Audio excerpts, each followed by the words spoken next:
Well, I need to tell you all something, and it's the most important thing I could ever say to you. In a little while, you'll know for certain that I'm putting my very life on the line and the safety of my family by sharing this with you. So I hope that buys me at least a few minutes of your precious time. If this video is taken down, it wasn't taken down by me, alright?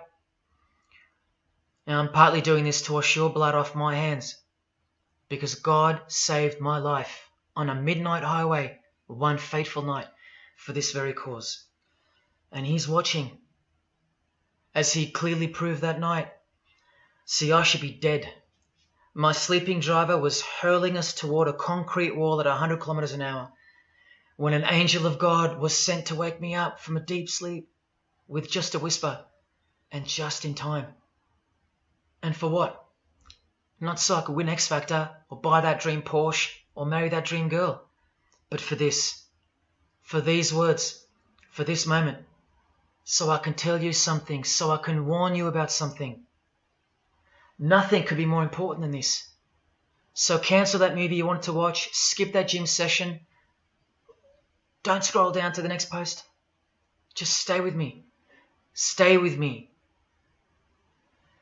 Now, don't worry about the quality of the video or the audio. Just focus on the content. Listen to my voice and trust your eyes.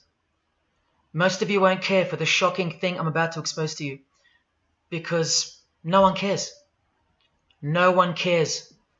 Not my exes, former friends, former bandmates, work colleagues, parents, family members, strangers. No one cares. But still, I'm doing all this for one person. One single human being out there. God is calling you, and He's looking for the last ones before the storm. And if you think you know where I'm going with this, please keep watching, because the most important part of this video comes at the end. Now, everything you're about to hear is a fact, and I'll prove it to you. I will leave no room for doubt. And nothing can stop what's coming. So this isn't a call for an uprising, boycott, protest. No. The Titanic is sinking, and it's unstoppable. All I'm going to do is point you to the life raft. And if you want to ignore me, then fine, proceed at your own peril. God knows I've tried. If you want to mock me, then at least share the video. Let others mock me too. Tell your friends. Check this freak out. Anything to help me reach someone who has eyes to see and ears to hear. And like I said, in a few minutes, you'll know why my well-being is in danger, and that of my loved ones too. Now let me ask you something real quick. Who do you think, generally speaking, runs the world? What type of people are the leaders of our countries and corporations, and the rich and the famous too? I mean, like, are they Christians? Do Christians run the world? Well, no, of course not. Buddhists? No. Do Muslims run the world? No. What about atheists? It's got to be atheists, right? Because we've come such a long way as a society, and atheism is the rational state of mind for the modern type of person, right? No. What about a mixture of people? Different types of people run the world. Let me tell you something. All the leaders from Africa to Europe to the Middle East, Israel, Syria, Iran, all the way to the Americas, all these people, and we'll get to the celebrities in a second, they're not atheists, Buddhists, or Muslims. No. What if I told you that they all belong to the same religion? A secret religion. One that none of them are allowed to talk about. One that you should worry about because it affects you beyond belief in ways that you never imagined. Before I tell you what this worldwide secret religion thinks of you and plans to do to you, let me tell you what this religion is. And how do I know about this religion? Because I used to belong to it. And today I'm renouncing it publicly, breaking my oath of silence, which they imposed upon me and every single other member during ceremonies under the penalty of death. That's why my life is in danger. Every person you're about to see has taken the same oath as I did, over and over, no matter where on earth they're from, including Scott Morrison, your Prime Minister and mine. But see, I was plucked from it, saved from its camouflaged clamps, from its extravagant deception and its spiritual corpse, by none other than God Almighty. No one else is going to tell you this. Not your favorite singer or politician, who more than likely also belong to this hidden religion. Nowhere will they speak because they love it. They love their lives. They love their success, the money, the worship they receive. And then there are those who have left but have never broken their oath out of fear. Trust me, you don't know who you're messing with here. The few that have spoken out, well, they lost everything. Or either their reputations and livelihoods are threatened or destroyed, or they're framed for a crime and end up in jail, or they're murdered and made to look like an accident or suicide. Now, just for the record, the God that saved me, which God was that? Jesus Christ, of course, the one and only. And he's the only one they hate, along with his disciples. So I'm invincible until he's done with me. That's why I don't fear him. Now, please don't let the name of Jesus scare you off just yet, because if you're an atheist, you're especially going to want to hear this. Christians and atheists are the most pathetic bunch in the eyes of this ancient religion, the one that rules them all. And I'm only going to show you the tip of the iceberg. And just like an iceberg, the full body of this secret religion continues down past the line of sight, beneath the ocean. It widens in mass and scope until it continues further into the depths, into ever-increasing darkness and invisibility, until it reaches its foundations, which is firmly established in thick blackness, completely unimaginable and not perceived at all to those who only ever get to see its tip peeking out of the ocean top, including most of its members. At least 75%, 80%. And unless you're a member of this religion and this secret society, as they call it, you won't be granted access to the world stage or of a position of influence. It's become a prerequisite for success now that they've gained pretty much full control and their members own every place of prominence and power. So brace yourself for the truth that has been hiding in plain sight every day of your life, and for the mind-blowing, out-of-this-world climax to this video. Now look at this. There's a few different ways they display their allegiance. They don't do it often, and some don't do it at all. But most of them can't help themselves, because when they do it in public, it's a hidden statement, and that statement gives them a lot of satisfaction. The celebrities usually cover one eye, or hide it in some way, and obscure it, or emphasize it like this. Or they close one eye, or peek through it, through this hand gesture, all to highlight one single eye. It's called the all-seeing eye. Other times they'll just display a drawn eye somewhere, or a tattoo of it. The other method they use is what's commonly known as the hidden hand. Here, for example, River Phoenix is doing both the hidden hand and the all-seeing eye, so you can see the direct connection between the two. But in the political world, usually it's done with the hidden hand, and of course, this. That's a secret handshake for the members of the secret one-eyed religion. We'll start with Scott Morrison here, hidden in plain sight as usual, for everyone to not see as usual. Look at the handshake. I was taught this very handshake, or grip as they call it, during my time in this great school of deception. Here's a picture of a normal handshake, and here's the secret handshake. Normal, secret. Now here's Scott Morrison with Daniel Andrews. Normal handshake, secret handshake. All of them are sworn to secrecy under the penalty of death. And remember, I'll prove it to you very soon. Here's former Prime Minister John Howard giving the secret handshake, and Kevin Rudd bowing down to to this bloke in front of Julia Gillard, all of whom are members of the religion. And Tony Abbott, you'll see in a second, and he's Julia again. Now, I once heard Julia being asked in a brief interview on TV while she was the Prime Minister. The interviewer asked her, "What religion are you?" My ears pricked up as I was eating breakfast and I froze to hear the answer. And she actually said, with a sinister smirk, "I'm a member of a secret society. Next question, please." And what happened? Nothing. No one cared.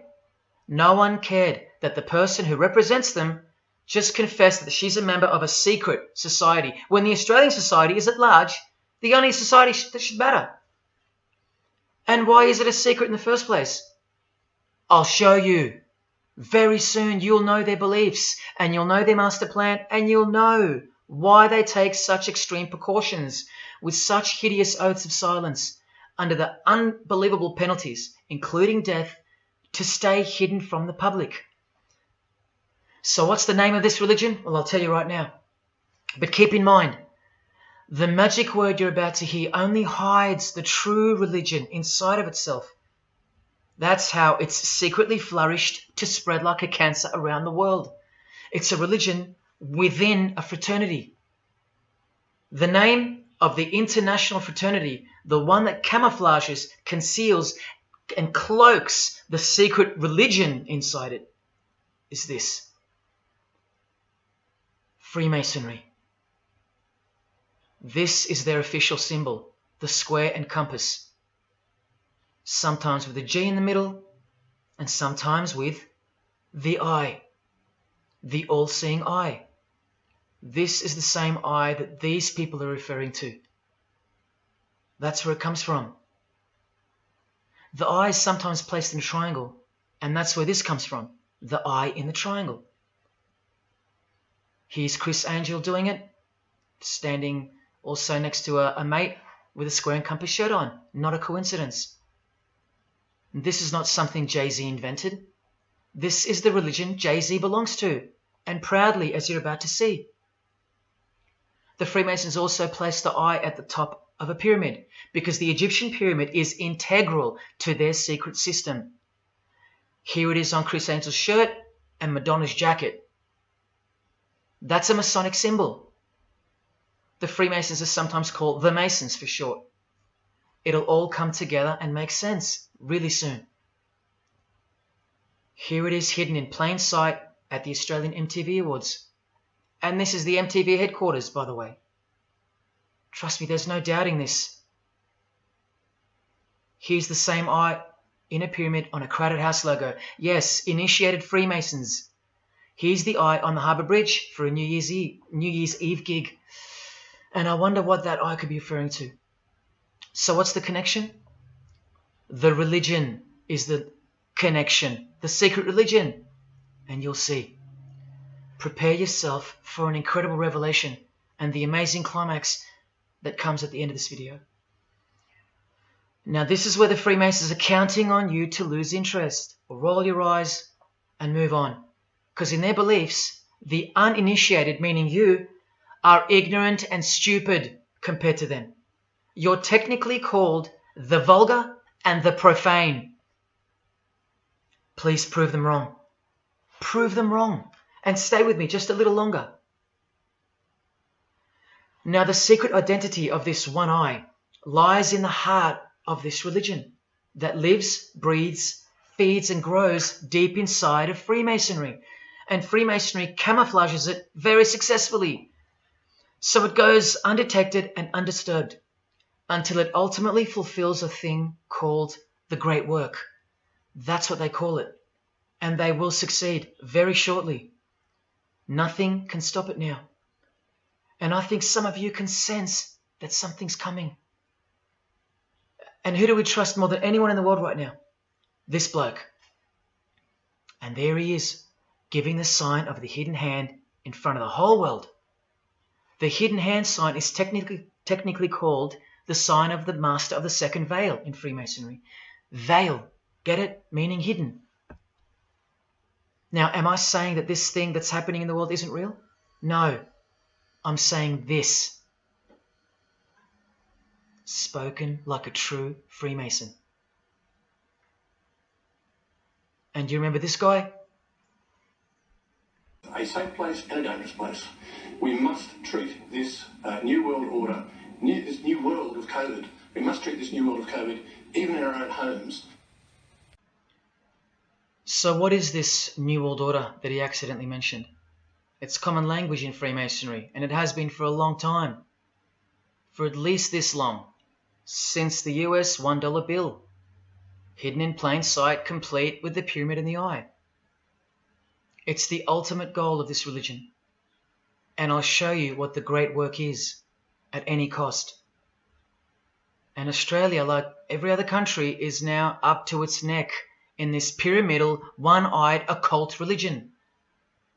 You think there's nothing hidden on our own money? What about this shadow of a bloke? Who's he hiding in the background? Well, these numbers right here will tell you. And I'll show you that too.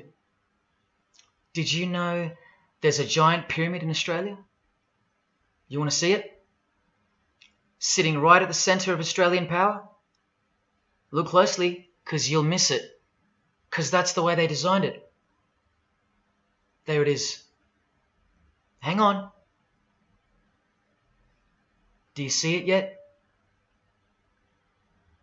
And what about now? That is the frame of an Egyptian pyramid, which we can now firmly call a Masonic pyramid, complete with a missing capstone.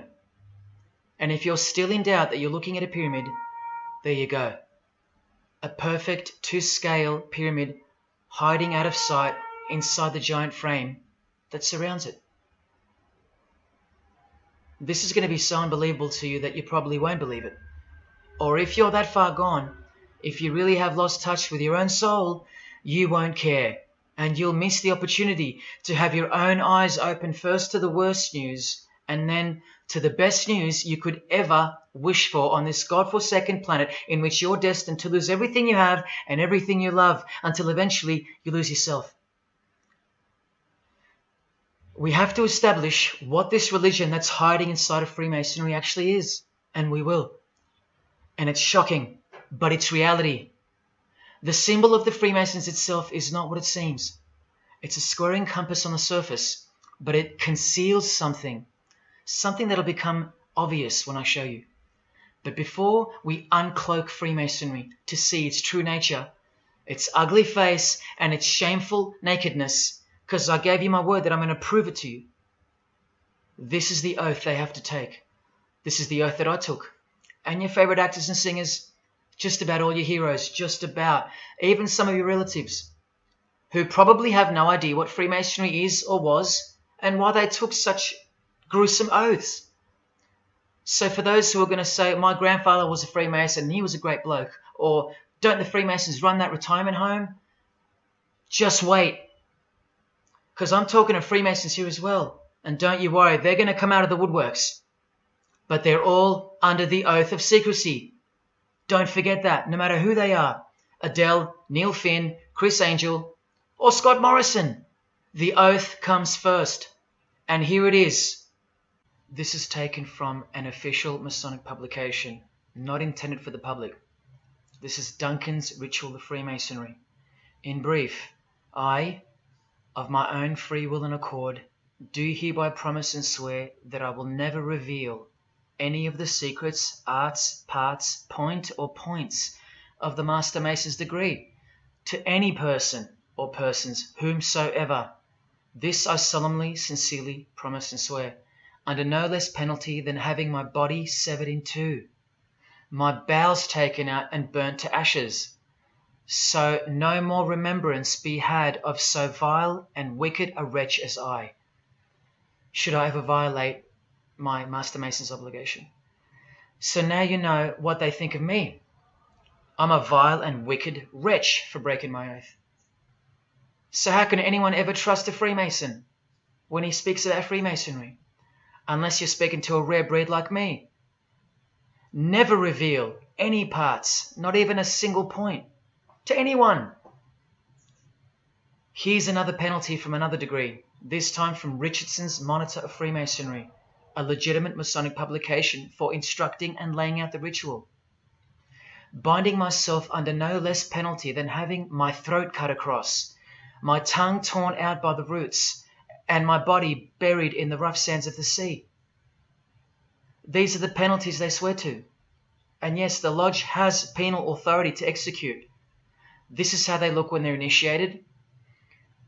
They have to remove all their clothing and jewelry, including wedding rings, crucifixes, the most meaningful things to them, no matter what. They have to go, because complete allegiance to the society is required. You're blindfolded at every initiation because you symbolize someone who lives in utter darkness before you receive the light of Freemasonry. And that light will become so obvious to you in a bit. The secret that is being unveiled by incremental degrees to the candidates in the lodge is staring us in the face in daily life. And that truth is pretty scary if all you know and all you have is this world. But they know much more than that. At one point, when the blindfold comes off, this is what you're surrounded by. Blokes dressed like this, holding swords to your face. And that's nothing compared to what comes later. So your own wife or daughter don't qualify for discussion in these matters, unless they too are initiated to the same level as you. So please don't tell me that your grandfather or your neighbour is a Freemason and that there's nothing wrong with Freemasonry. How would you know when they're under oath never to reveal anything to anyone? The whole successful system is constructed by the art of lying to the public and to their own members of lower degrees. And we trust these people. Now here are the illustrations for the signs and handshakes. And you only receive them after the oath has been taken. This is the sign you do upon entering and exiting the ritual room while facing the Grand Master. It stands for throat slit. And it goes like this. A continual reminder of where you are and what awaits you if you have a change of heart or rebellious spirit. And here you have the illustrations of the secret handshakes. Look familiar? And this is the sign of the Master of the Second Veil. See? Purely Masonic. You don't pick this stuff up off the street. Now this is how it's generally executed in the public arena.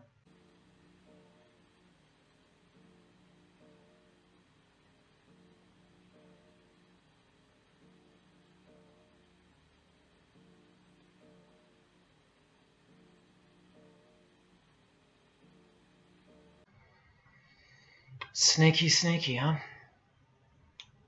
So when you see this, or this, you know for certain where it comes from and who they belong to. Look at Kramer on the front page of the privately circulated Freemason magazine, officially a Mason, like fellow brother Tony Abbott, and he's doing this. That's a direct link to the mysterious all-seeing eye of Freemasonry. There it is on the walls of the inside of a lodge room. So there's no reason to doubt that those who do this belong to this. This is another sign they do quite prominently. It's the sign of silence. This is from Richardson's Monitor of Freemasonry again, a finger over the lips. Now these signs are slightly morphed over time, so covering the mouth in a variety of ways is the expression of being bound to secrecy and silence. Silence or death, as Little Wayne here is portraying. Here's the oath of a second-degree Freemason on page 21 of Richardson's Monitor of Freemasonry. Binding myself under no less penalty than having my left breast torn open and my heart and vitals taken out, thrown over my left shoulder, should I wilfully transgress any part of this my solemn oath. In this degree, the penalty is to have your whole body dissected, bowels removed and heart cut into pieces and thrown into a field where you are eaten by animals, all to protect the secret religion of the rich, powerful and famous. In the Knights Templar degree, the penalty is to have your head cut off. Listen to this penalty. And this one has happened throughout history more than any other, because it works so well without having to resort to death or the threat of death, and it's easier to execute. Now this applies to all areas of industry.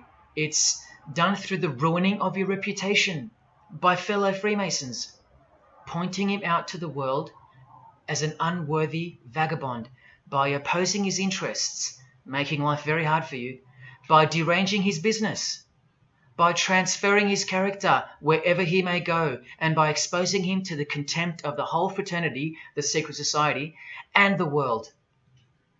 Wow. How many people do you think they've threatened, ruined, framed, cheated, and utterly destroyed to protect their secret religion? And in case you think the Masonic Lodge hasn't got the authority over the initiates, especially the ones in the high degrees, this is from the Encyclopedia of Freemasonry. Under mandate, the orders and decrees of the Grand Master or of a Grand Lodge are called mandates, and implicit obedience to them is a Masonic obligation. And in Sickles' Monitor of Freemasonry, you plainly see they have a right to kill.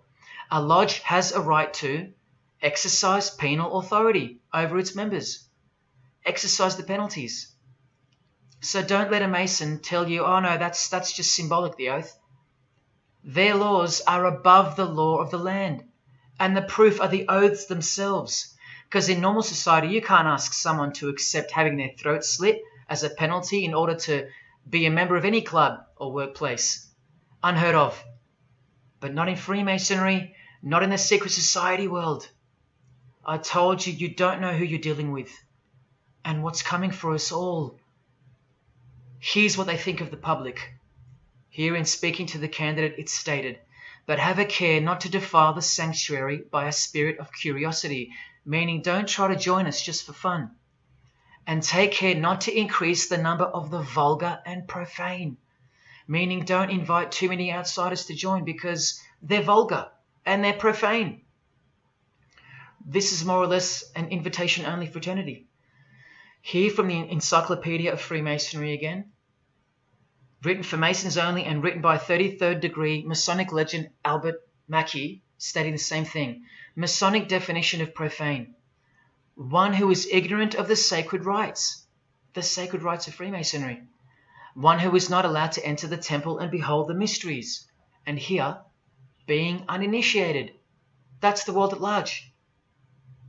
And here from this old ritual book written by the same legendary author, in the 33rd degree initiation, the Mason drinks wine from a human skull, which has been the cause for a few to leave Masonry, because they wonder, whose skull is this? In the 30th degree, part of the ritual involves stabbing skulls. Illustrated right here. The process of submitting the member further and further involves things like this. See, the candidate who's seeking admission into the next degree to receive more light has to be humiliated and intimidated. This guy here has his foot on the candidate's head. This is what our celebrities and politicians and the most prominent members of our society have done and continue to do. No one is exempt from this. And this is the intimidating and frightening path that you must take that binds you to the secret society before you are revealed the true beliefs of the religion. So can you see the risks I'm taking? You have to stay till the end. Don't let me down. Don't let yourself down or your fellow man. Believe me, it'll be worth it. Now here's one of the 3 greatest Freemasons of all time, who actually helped construct the 33 degrees or rituals of modern Freemasonry, Albert Pike. A hideous man with a deeply complicated mind, and one who will soon help you to see who they really are. This is how important he is to Freemasonry. He's buried here, in the House of the Temple, a Washington Masonic Lodge, just around the corner from the White House. He was called the Grand Commander Sovereign Pontiff of Universal Freemasonry, a giant of this secret society, the only Confederate general who has his own statue. And who were the Confederates? The dudes that fought for slavery, not against it, defeated by Abraham Lincoln, who was surrounded by these Freemasons, and who was assassinated by this one, John Wilkes Booth. doing the same sign of the Master of the Second Veil. A Freemason assassinated Abraham Lincoln. Undisputable when you have the eyes to see. Now, Albert Pike writes in his colossal work, which some refer to as the Bible of Freemasonry, called Morals and Dogma, and on page 113 he says, "What can there be in common between the vile multitudes and the sublime wisdom?" That's what Freemasons possess, sublime wisdom. That's what their secret is. It's sublime. The secret I'll reveal to you. Now, just quickly, here's Freemason Kanye West. Here he's giving the Masonic grip to his brother Mason Jay-Z. Look at the lapel he's wearing in this picture. It's the same double-headed eagle as on the front cover of the so-called Bible of Freemasonry, Morals and Dogma, written by the Grand Commander Sovereign Pontiff of the religion that Kanye and Jay-Z have been sworn into, and thus granted access to international success. His Christian conversion isn't what it seems, and you'll soon see what job he has to do. Now look at what else Freemasonry thinks of the uninitiated, from the words of the Grand Commander himself. The truth must be kept secret, and the masses need a teaching proportioned to their imperfect reason. I hope you're listening, because we're about to get going here. These truths were covered from the common people, as with a veil. There's that veil again. And the mysteries were carried into every country. Freemasonry was secretly imported from the East into the whole world to weave its web in the darkness, to increase and advance its agenda. The sages, meaning the enlightened ones, always had an esoteric creed, unknown to the vulgar. And here he says, to the end that the vulgar herd, seeing, might not see anything, and hearing, might comprehend nothing. Are they right? Am I wasting my time, laying it all down for nothing? Because they know you so well? Your favorite celebrity and politician's secret religion is beyond the reach of the vulgar.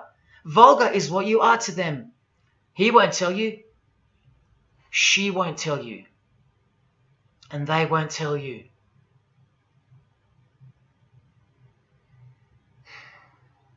Because the other obscene penalties from the rituals of Freemasonry include having your ear and hand chopped off, or both hands, being hung in your own home,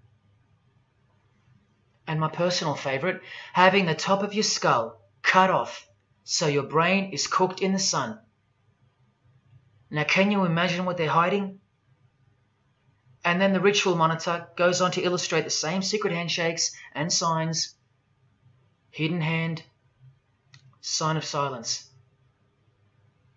These people mocking us, sometimes to our face with their symbolism, while we respect them, admire them, and sometimes even love them and idolize them.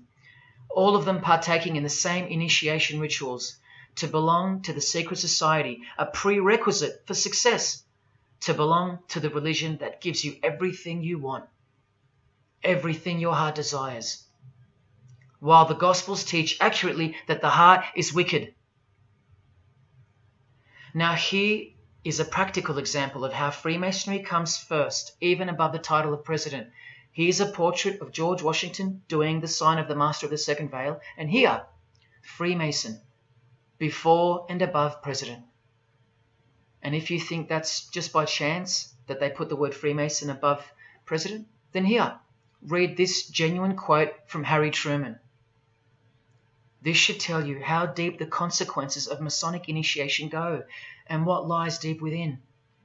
It's Freemasonry above everything else. There's the Queen showing her allegiance over and over. And here's the Queen leaving a very special hospital with a very special nurse.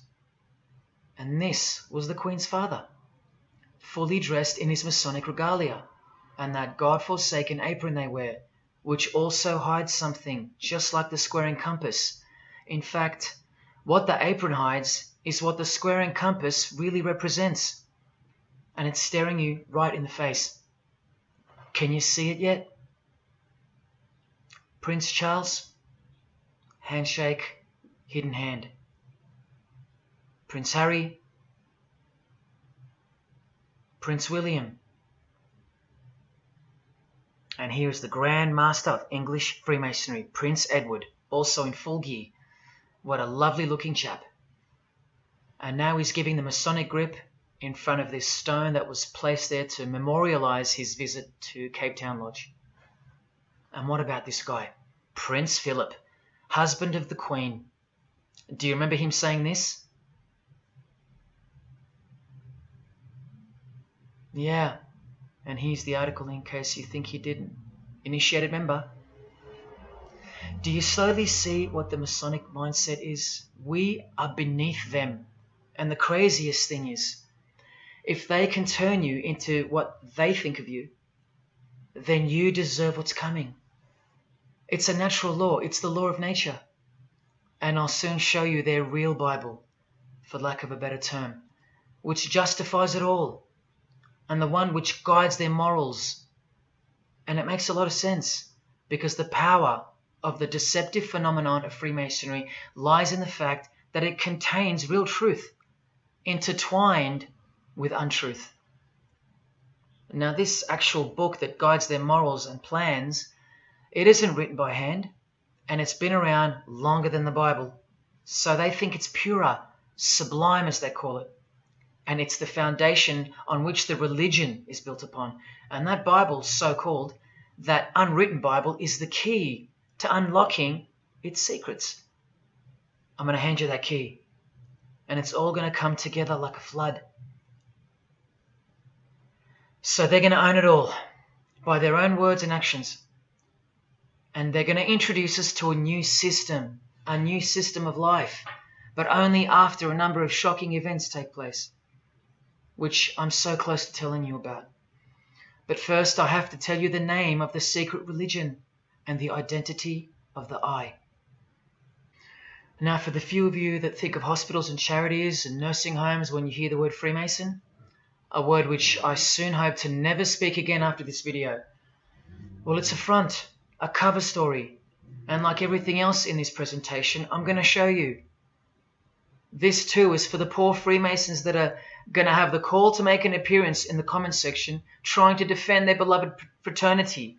This is 33rd degree Freemason Manly Hall, who was named Freemason of the Century by the Scottish Rite Journal in 1990. And you'd be surprised how many Masons haven't heard of him, because they don't bother entering the Masonic library and searching out the mysteries themselves. These same Masons think they know something, and they parade themselves on websites and social media, calling people like me, oh, he's just an anti-Mason, anti-Mason. Blind fools at best, deceivers at worst. Well, the Freemason of the Century wrote in this book, and in this chapter, Freemasonry is a fraternity within a fraternity, an outer organization, concealing an inner brotherhood of the elect. One visible and the other invisible. The visible society is a splendid camaraderie of free and accepted men and women, enjoined to devote themselves to ethical, educational, fraternal, patriotic, and humanitarian causes and concerns like hospitals and charities. But the invisible society is a secret and most august fraternity whose members are dedicated to the service of a mysterious arcanum arcanorum, meaning mystery of mysteries. Now I wonder what that could be.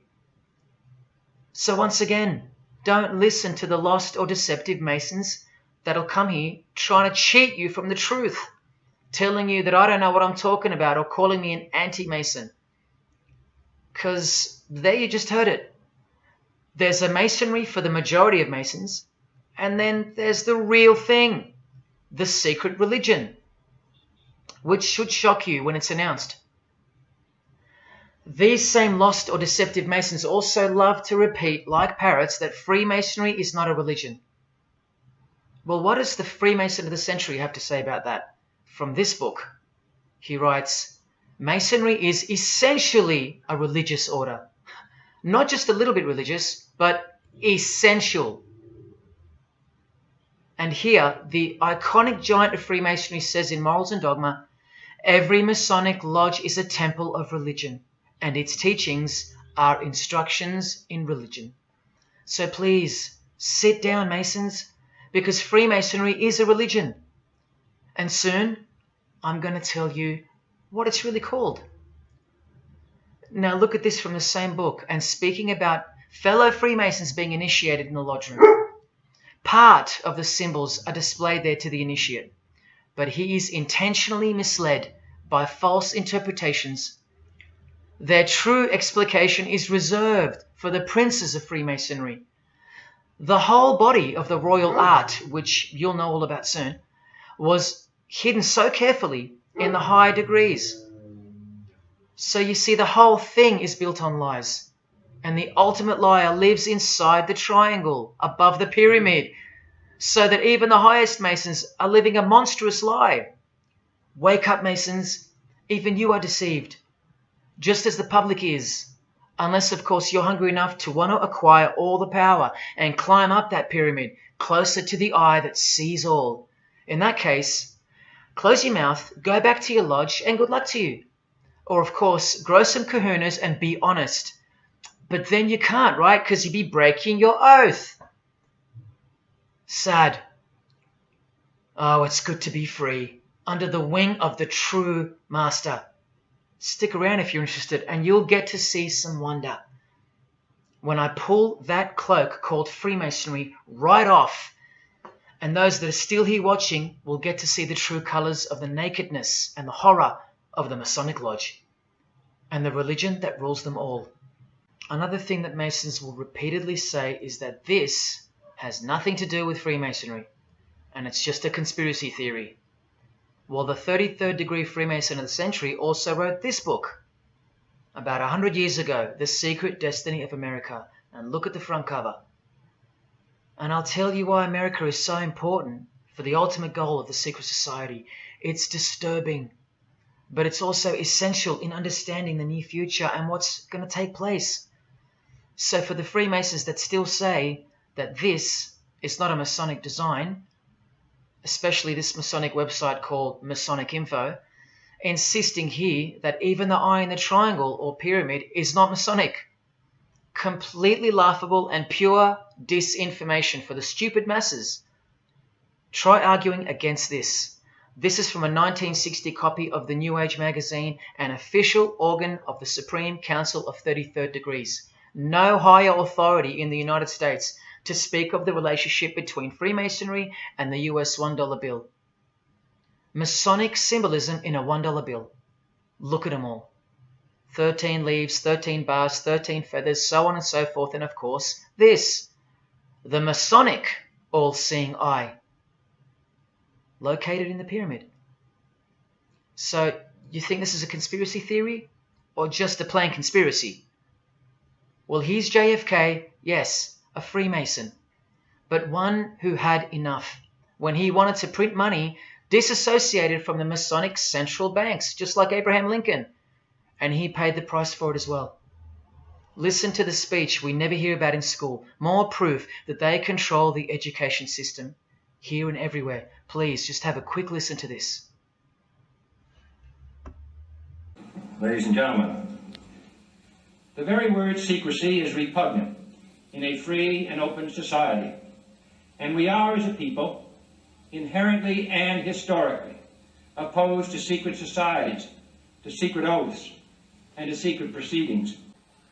For we are opposed around the world by a monolithic and ruthless conspiracy that relies primarily on covert means. I am asking your help in the tremendous task of informing and alerting the American people.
As I said in the beginning, you're just seeing the tip of the iceberg peeking out from the ocean top.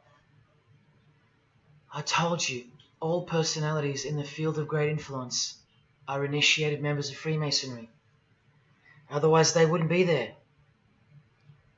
Within 60 seconds of me telling you what international Freemasonry really is, I'll prove it to you. Unequivocally, within 60 seconds.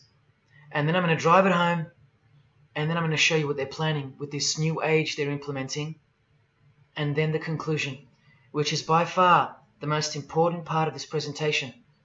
So when you hear me tell you the truth in just a moment, don't switch off in disbelief because you can't believe that your favorite idol or whoever could possibly be involved, like you know them or something.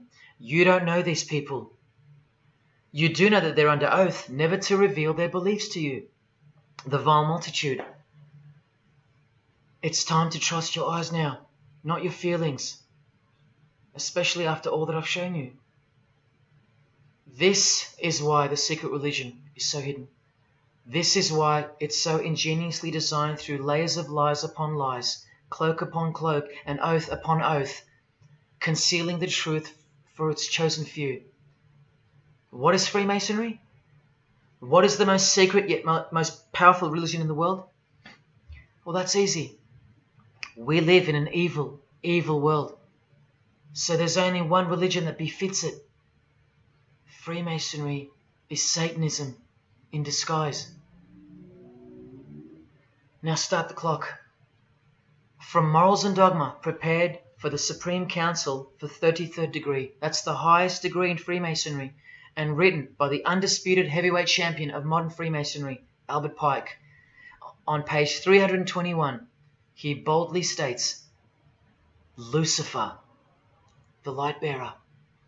Strange and mysterious name to give to the spirit of darkness. Lucifer, son of the morning. Is it he who bears the light? Doubt it not. Did you hear that? Lucifer is God, and do not doubt it. Come on now, stay with me. Here from the Encyclopedia of Freemasonry, written by 33rd degree Freemason, a beloved member of the craft, Albert Mackey. He tells us whose name represents the good principle in Freemasonry's secret worldview. Writing under the Masonic meaning of the word pentagram, he says that the pentagram, depending on its position, represents good or evil. See how he puts the positive aspect in the first position? Good first, evil second. Good or evil, light or darkness, victory or death, initiation or profanation, Lucifer or Vesper. Lucifer is good. Lucifer is light. Lucifer is victory. And Lucifer is true initiation. See, if you're not initiated, you're profane. If you haven't figured out that God is Lucifer, you're vulgar and profane. You're stupid, in their own words. That's the beginning of their big secret. God is the devil, and we're already in hell right now. Now from the Freemason of the Century, Manly Hall, and this will make it 3 out of 3 legends of Freemasonry stating the same thing. In The Lost Keys of Freemasonry on page 76, when the Mason learns that the key to the warrior on the block is the proper application of the dynamo of living power, he has learned the mystery of his craft. The seething, surging energies of Lucifer are in his hands. Do you see? The world's hidden religion, with its universal one-eye symbolism, who was revealed slowly and by degrees only to its dedicated members, is Satanism, or Luciferianism as they prefer to call it. Now all the oaths make sense, don't they? Now all the rituals make sense. Now all the penalties make sense. And their secret signs and symbols and handshakes all make sense. While the bulk of Freemasons make the external image of the fraternity and know nothing of who rules over them and who or what they're protecting. But which craft do you think the Freemason of the Century is talking about here? Which craft? Which craft? Which craft? witchcraft. You need to slowly wake up now. Witchcraft is the royal art of Freemasonry, jealously guarded and reserved for the few. I'll show you clear as day that this is in fact true. This is the symbol of Satanism. And this is the symbol of the lodge of female Freemasonry called the Order of the Eastern Star. Look at that. Satanism, Freemasonry. Trust your eyes. This is the symbol of the Church of Lucifer, founded by a 33rd degree Freemason, which I'll prove. Look at the Masonic squaring compass in the design.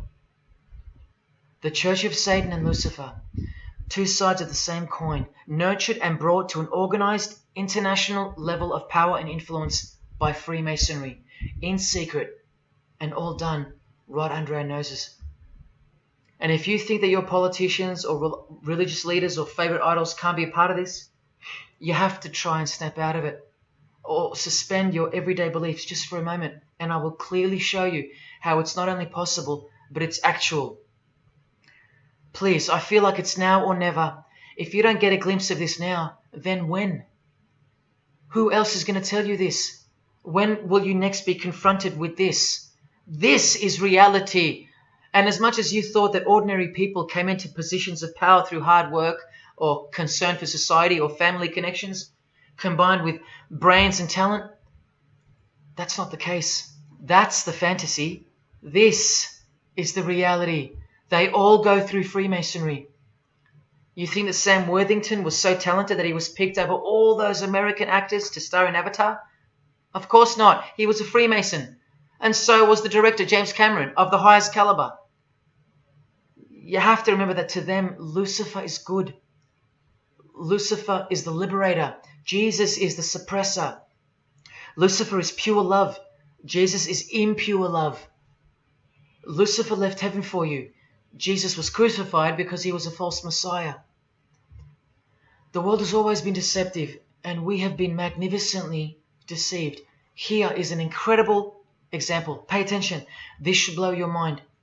Charles Darwin, the father of atheism and rationalism, was an initiated Freemason, doing the hidden hand of Freemasonry in this picture, and the vow of silence in this one. This would have remained unknown to us because no one's going to teach us this. But now we have the tools to see his beliefs, not through his words, but through his signs and symbols. I told you they can't help but to show off their religions because they think we're stupid, vile, and ignorant. And I've proven that to you as well.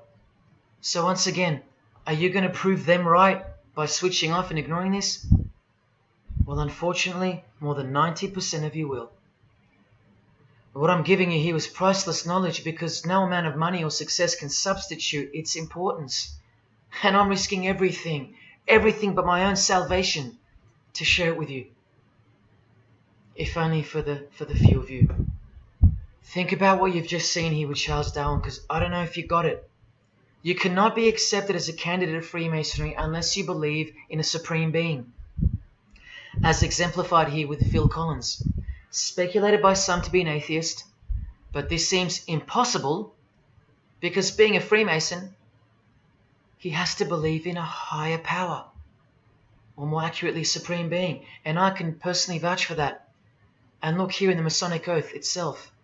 The candidate says, I will not aid or be present at the initiation of an atheist, a madman, or a fool. Freemasonry believes that to be an atheist is to be the equivalent of a madman. And they're right. Yet while they propagate atheism around the world, in universities and schools, Charles Darwin himself was a believer in an intelligent designer, a supreme being. He had to be because he's a Freemason. And that intelligent designer that gave birth to us is named Lucifer in the highest degrees of Freemasonry. See? Never tell. He lied to you because that's what Freemasons do.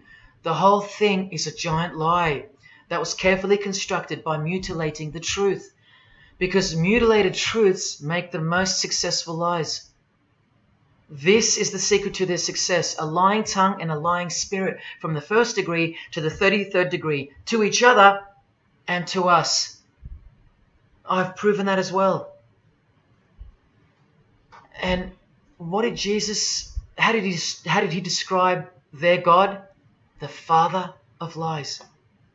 How accurate. The one who comes to cheat, kill and destroy. How accurate again when I tell you their plans. Look here, Charles Darwin is noted as an influential figure by the Satanic Temple. And proof for them, apart from the intelligent design that is all around us, that Lucifer is real and that he's the god of this realm, is the power of witchcraft or magic. Magic works because there's a hierarchy or a pyramidal power structure in the spirit realm, a realm devoid of any love for you.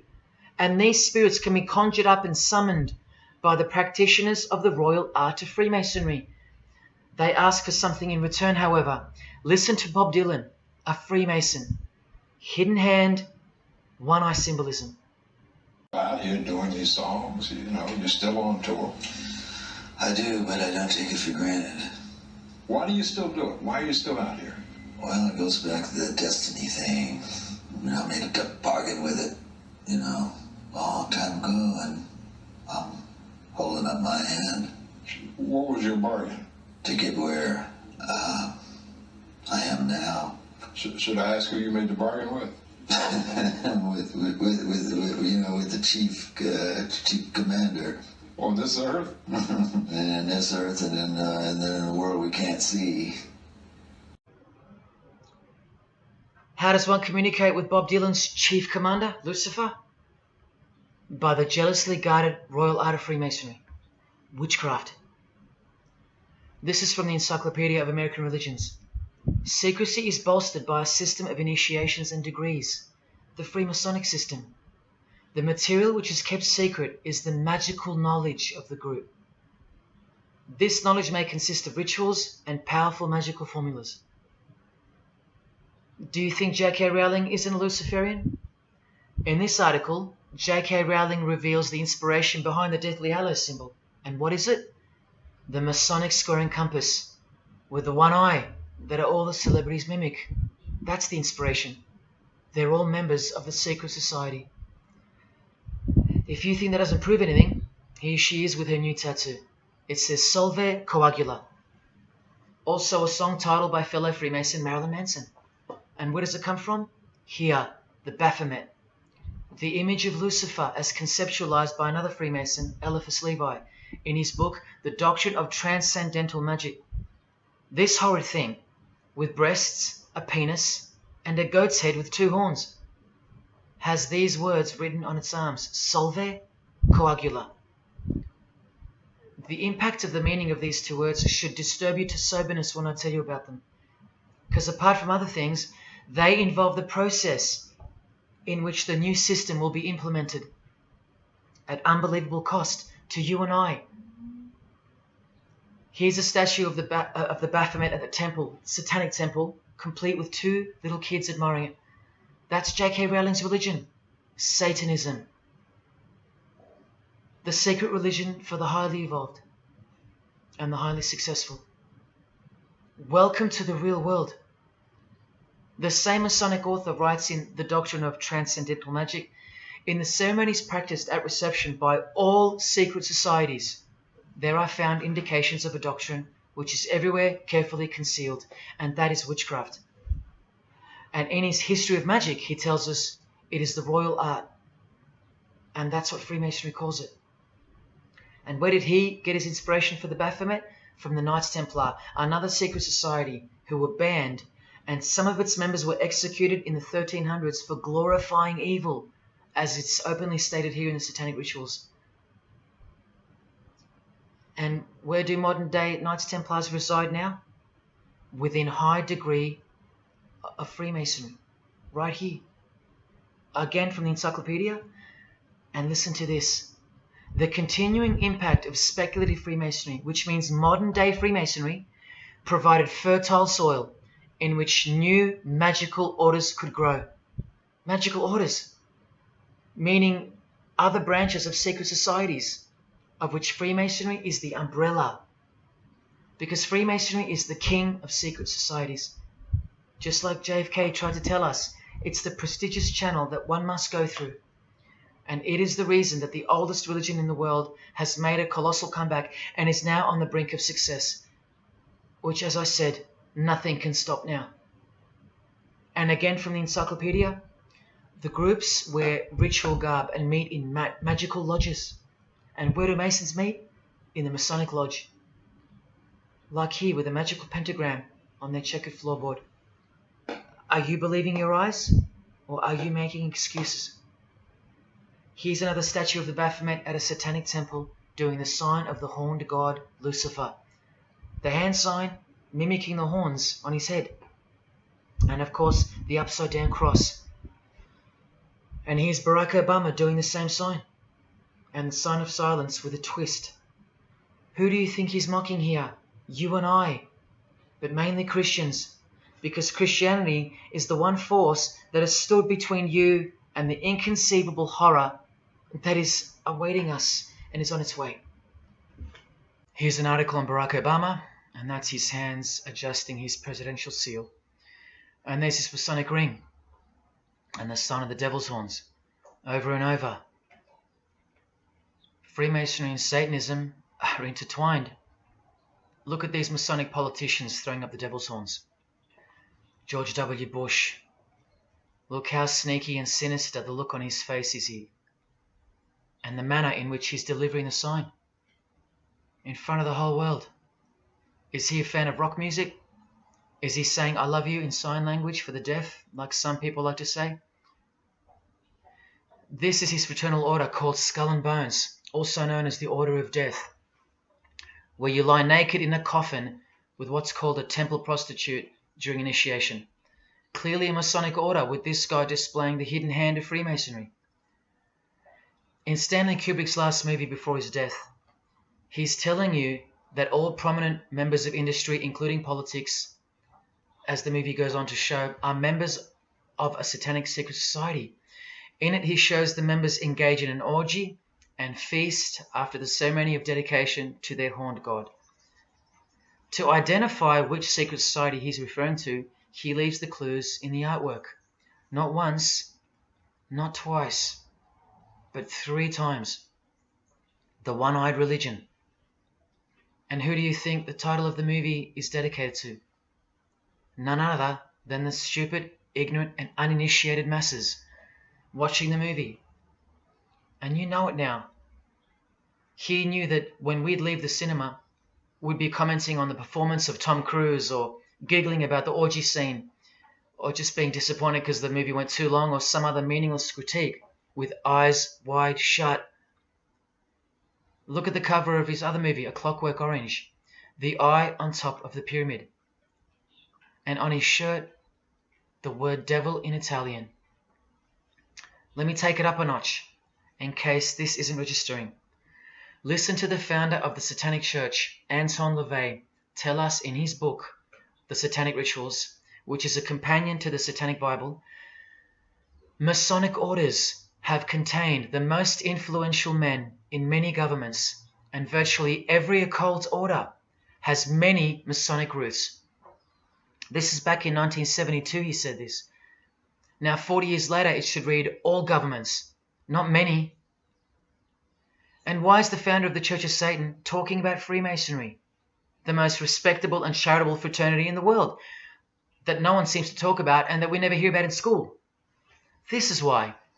Because the Satanic Ritual is a blend of Gnostic, Kabbalistic, Hermetic, and Masonic elements. That's crazy, because Freemasonry is a blend of Gnostic, Kabbalistic, and Hermetic elements too. Any Masonic writer will confirm that. But how can that be? Because Freemasonry is Satanism in disguise. On page 106, every rite of the Black Order employed Masonic principles.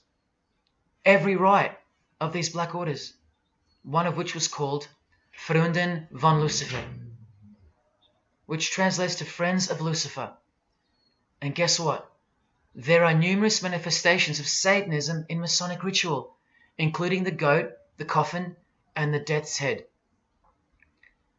Please awaken, O sleeper, and let the glorious light of the truth dawn upon your sleepy eyes.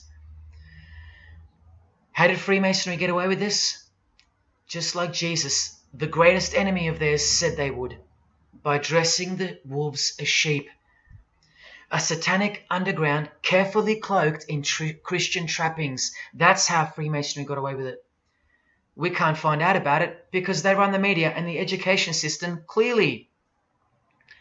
John F. Kennedy was brutally assassinated after he attempted to inform us that we are opposed around the world by a monolithic conspiracy. Did he know that Lucifer was the god of Freemasonry? I don't know. The Grand Master of my lodge, who was the mayor of the city, was a 32nd degree Freemason. That's one short of the top, one short of the true beginning of the secret religion, and he had no idea what Freemasonry really was. After 42 years in the lodge, they never invited him into the 33rd degree initiation because he couldn't see past the Christian trappings, as they were designed to do exactly that, trap the Christian, or trap anyone else who was too sensitive to behold the truth. Thus, Freemasonry could halt their progress at any time without suspicion because it's a rare thing to reach the 33rd degree, and every Freemason knows that. So that there are no rude awakenings that take place with those that aren't ready to embrace Lucifer as the true god of Freemasonry and the world.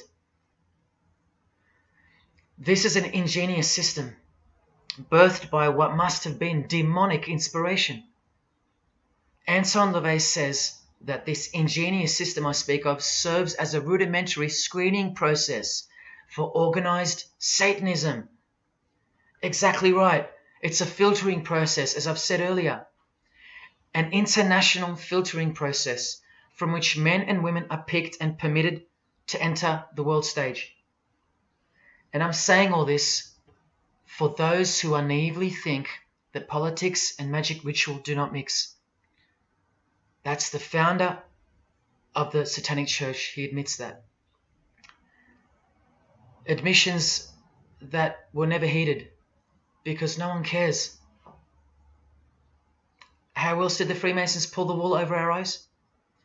The companion to the Satanic Bible tells us that as well. By filling the world with fools. And who's the biggest fool in the eyes of Freemasonry? An atheist. From the Encyclopedia of Freemasonry. One who does not believe in the existence of God. Such a state of mind can only arise from the ignorance of stupidity. All this time, you're laughing at Christians, and the Freemasons are laughing at you. Here's Brad Pitt, wearing his Masonic ring and covering his eye. Now here's a genuine quote from Brad Pitt, the Freemason. In short, I could really try on something different for myself. That was Satanism. It's working out really well. I made a pact. That's why. You don't believe him? Bob Dylan does. And the hand sign they all do. Allow me to show you what it symbolizes. And now that you know what you know, it should make sense to you. It stands for 666. Yes, indeed. Satan's number, foretold by Jesus Christ. Now just hang on, let me prove it to you.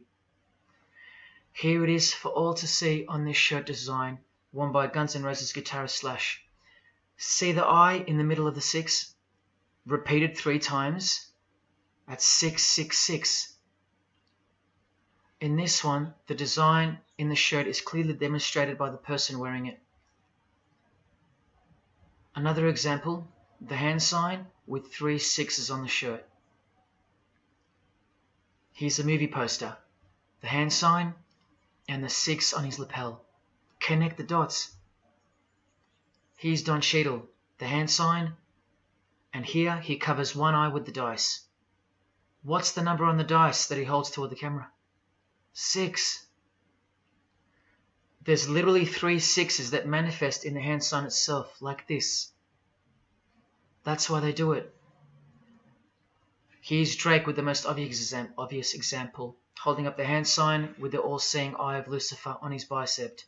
And here, blatantly connecting the 6 to the hand sign on the artwork to one of his songs. The hand sign over one eye, obviously signifying a 6. This is proof. The number is mystical and it's grounded in reality, and it's related to sex rituals within witchcraft. You'll see, I'll show you. But if that's not enough, there. Drake is clearly intending that hand sign to be a way of communicating the number 666. A hater of Christianity and Jesus Christ. But I wonder why. He has everything he desires. Christians aren't suppressing him. He doesn't hate Buddha or Muhammad. None of them do. No. Jesus is who they hate. But they protect Freemasonry by communicating its presence in their lives, not by word, but by symbols and signs. Disciples of Lucifer. While you don't believe it, they take it very seriously, and they mock you by displaying it in your face. They know the truth. The chief commander, the one at the top of the pyramid, is Satan, the god of this world, just like Jesus told you who he is. Britney Spears doing the 666 over the eye, and look at this. The devil's horns while she wears the seal of the US $1 bill, designed by Freemasons. You know why now. You just have to stop denying it. Freemasonry is Satanism in disguise. This is how they tell you. Let's go to Britney's close friend, whom she tongue-kissed in front of the world, sexualized as these people are, and for all the girls out there to be inspired and corrupted by. Madonna, wearing the same Masonic design as Britney. 666 hand sign, the one eye symbolism, and the vow of silence. The vow of silence with her fellow practitioner of witchcraft. The Masonic eye in the triangle behind her, and now the upside down cross of Christ on her outfit. A member of the secret society who hates Jesus with a passion, as you can see here with Lucifer, the god of Freemasonry, giving her oral sex. Deep despisers of Christianity. Are you wondering why yet? The sign of the devil's horns here, meaningfully placed and done with precise intent, like with all of them. And here teaching her poor children to follow in her footsteps. Truly only God knows how many young people she's perverted in her career, all orchestrated by Freemasonry. Here's the founder of the Church of Satan again, Anton LaVey, showing the horn sign. The horned god of the witches, as illustrated by Una Woodruff in her book Witches. And here, with a member of the Agora sect of Hinduism partaking in a ritual of the oldest religion of the world. She's drinking blood here from what? A human skull. Sound familiar? That's right. That's what all the high-level Freemasons do, except they use wine, until they themselves are invited into the secret religion. It's ritualistically done to gain magical abilities, not a myth. And look at her hand sign.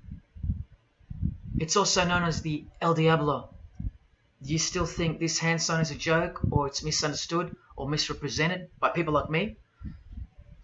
Look at the cover of Anton's other book called Satan Speaks. Look at the eye.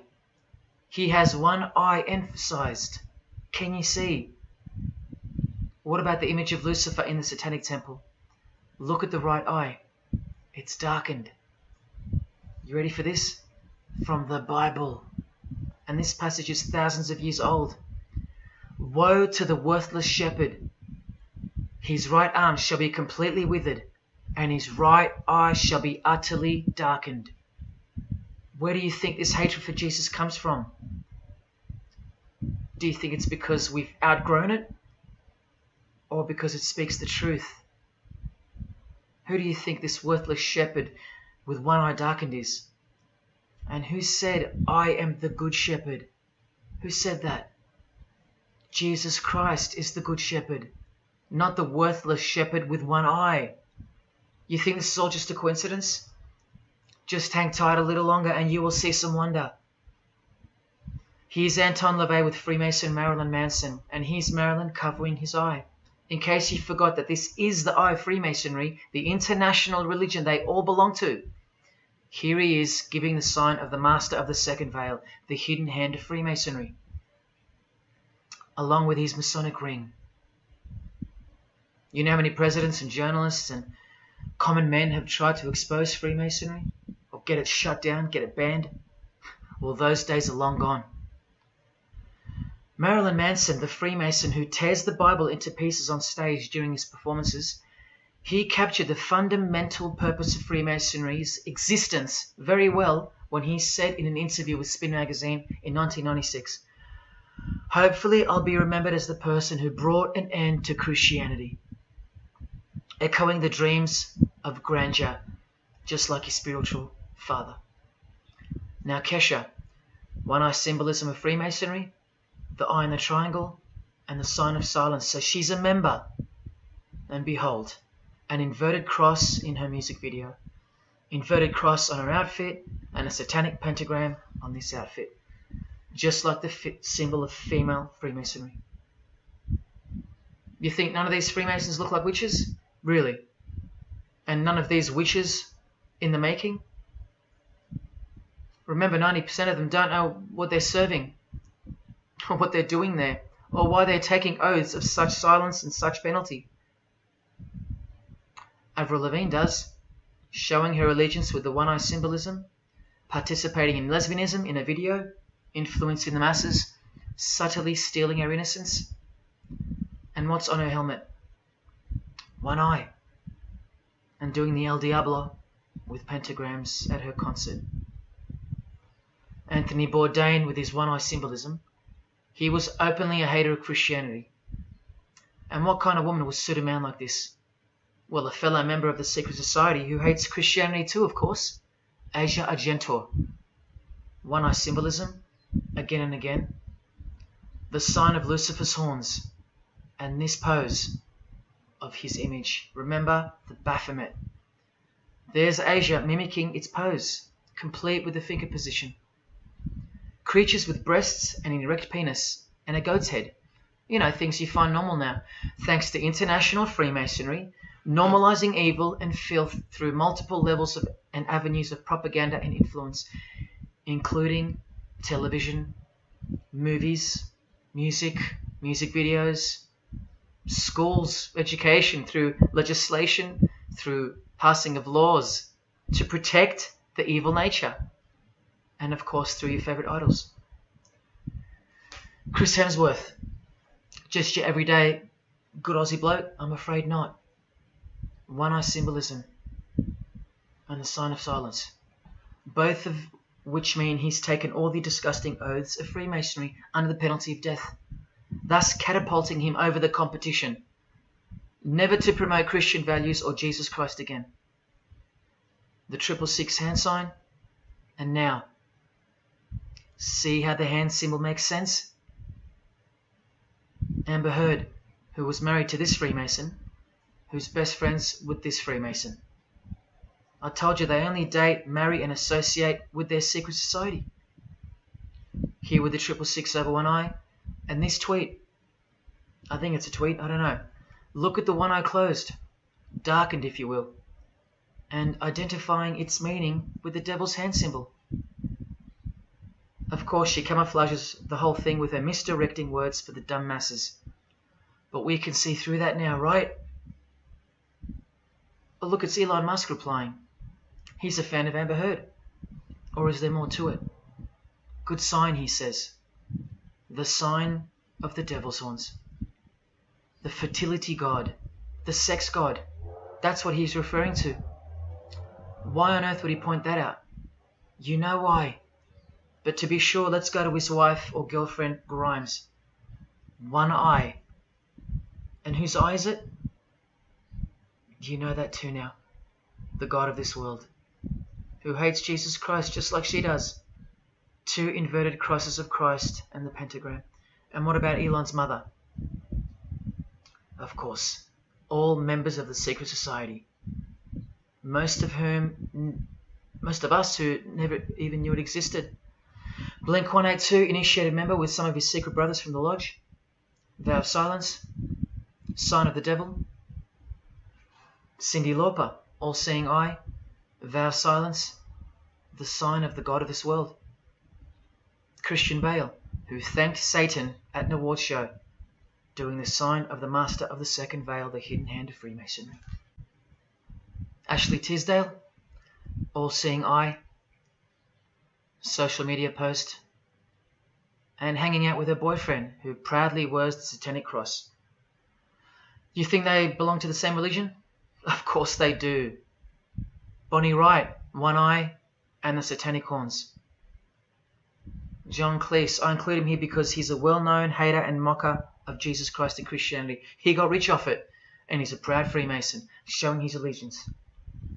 Motley Crue, Nikki Sixx, Tommy Lee, Vince Neil holding a cross upside down, and their album cover.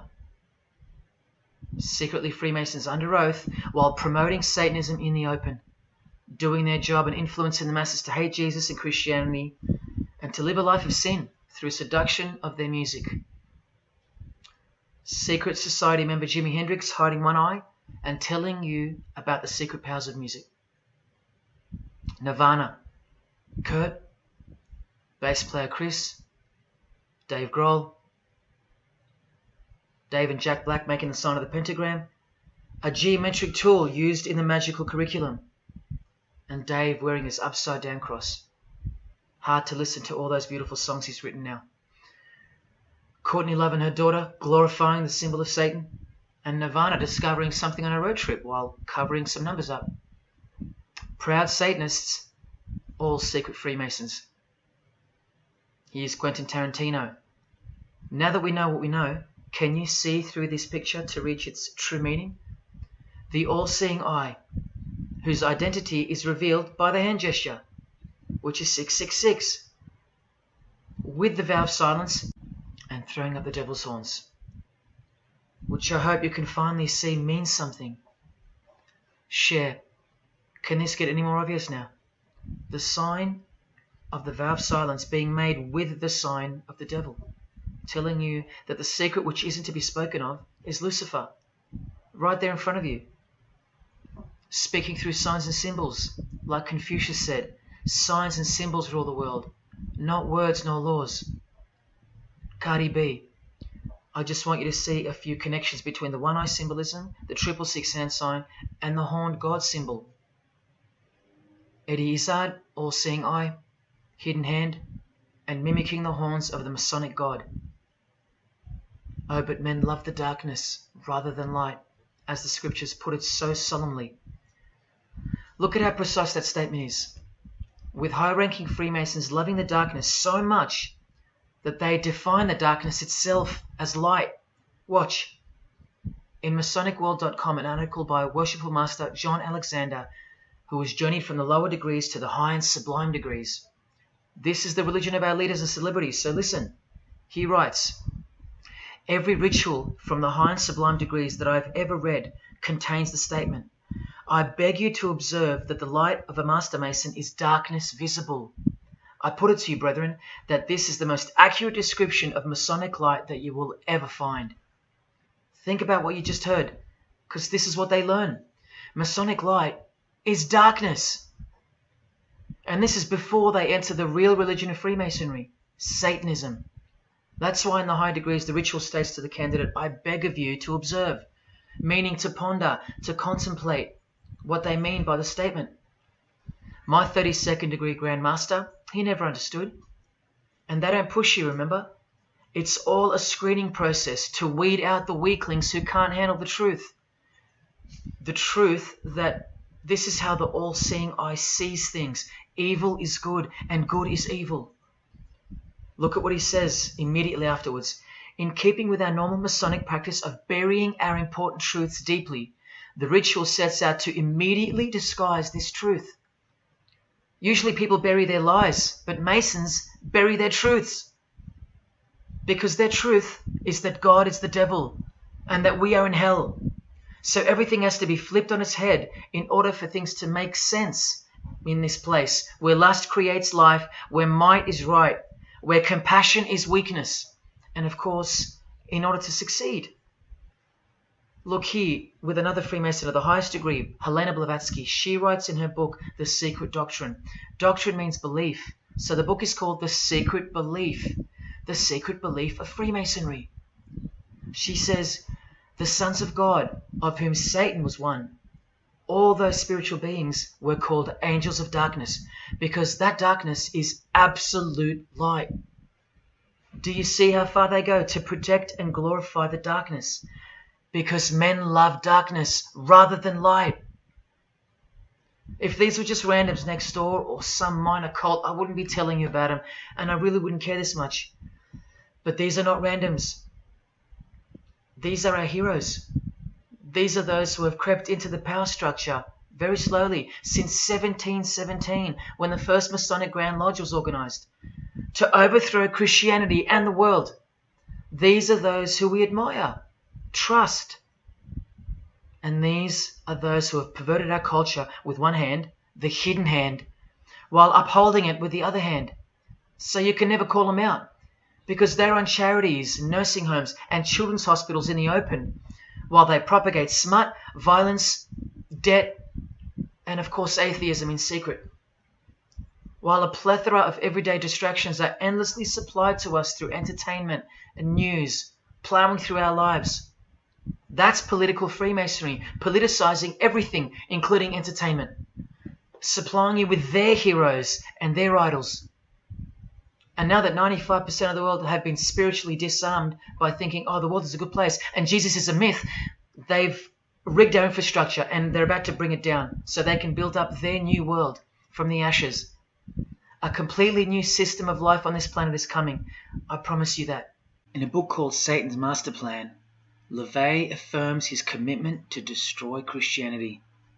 Now check out Anton LaVey, once again in perfect parallel with Freemasonry, stating in the Satanic Bible, waiting at the darkness visible for that bright and morning star. Bright and morning star being a reference to Lucifer. The exact same expression as the Freemason and worshipful master John Alexander that we just heard describing Masonic light. Darkness visible. Identical language. Because Freemasonry is Satanism in disguise. This is what the initiated queen of Freemasonry, Helena Blavatsky, says of the bulk of Freemasons in her book. The knowledge of their members about the full signification of their symbols is nil. And that's of course true to the Freemasons listening. How do I know she's a Freemason? Because her diploma was reproduced on page 66 in Freemasonry Universal, Volume 5, Part 2, in the Autumn Equinox, 1929. And also because she's displaying the Masonic penalty sign, like all these Freemasons. Drew Barrymore, all-seeing eye, vow of silence. And see, the symbol of her secret god. Elijah Wood, one eye, hidden hand of Freemasonry, and the devil's horns. Sammy Davis Jr., the eye of the Freemasons is the all-seeing eye of Lucifer. Because here he is with Anton LaVey, the founder of the Church of Satan. So when you see him hanging with other celebrities like Bill Cosby, can you be sure that they belong to the same religion? Sure you can. I told you they don't hang out with the uninitiated. You think the Rat Pack weren't Freemasons? Well, here's their leader, Frank Sinatra, doing the hidden hand.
I got introduced to the music industry. I swear I wanted to be like the Amy Grant of music. Yeah. But it did not work out, and so I sold myself to the devil.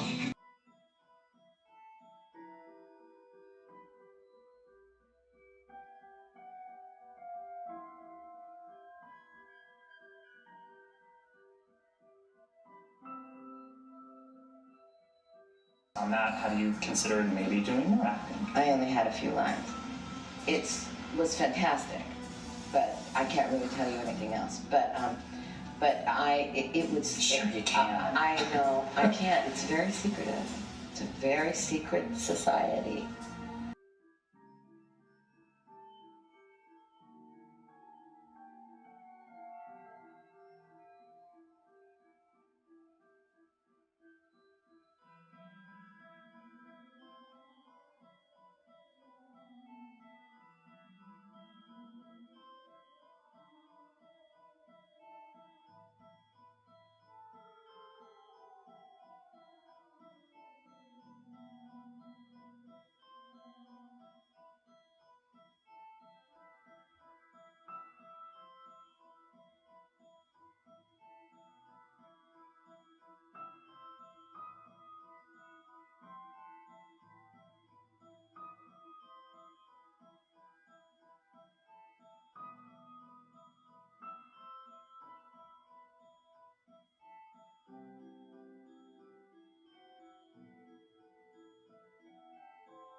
And I'm like, if you don't get this right now, I swear to Lucifer, I'm gonna.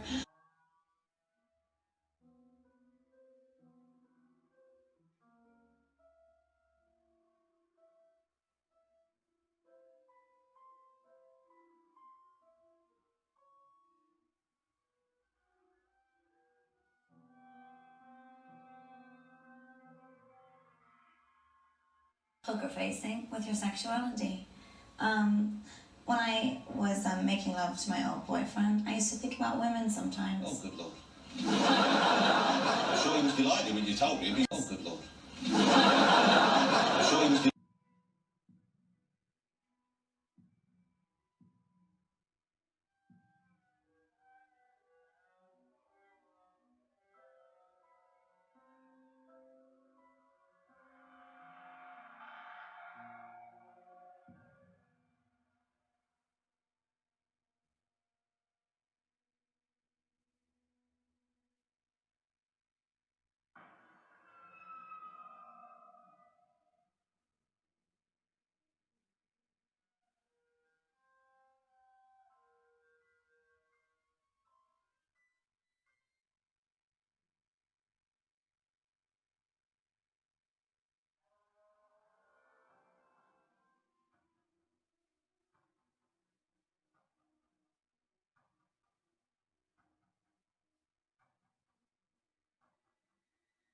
You may feel a small Christ. prick. Christ. Prick.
I'd like to, first of all, I'd like to thank Satan. I'd like to thank Louis Armstrong. I'd like to thank Neil Young. I'd like to thank the Rollins Band. I'd like to thank Bob Marley. I'd like to thank the Marx Brothers. I'd like to thank Salvador Dali. I'd like to thank Louis Bruel. I'd like to thank Miles Davis. I'd like to thank the Parliament Funkadelic.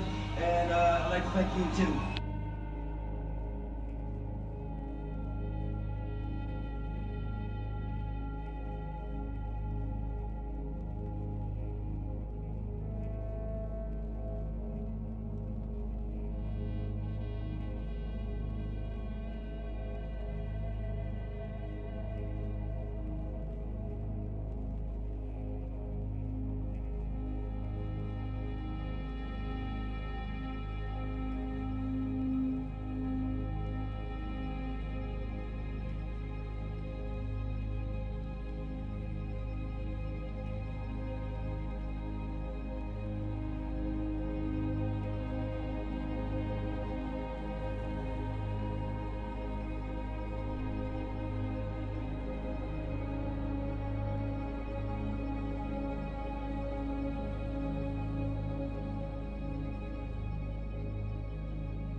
there is a fork in the road that's approaching you.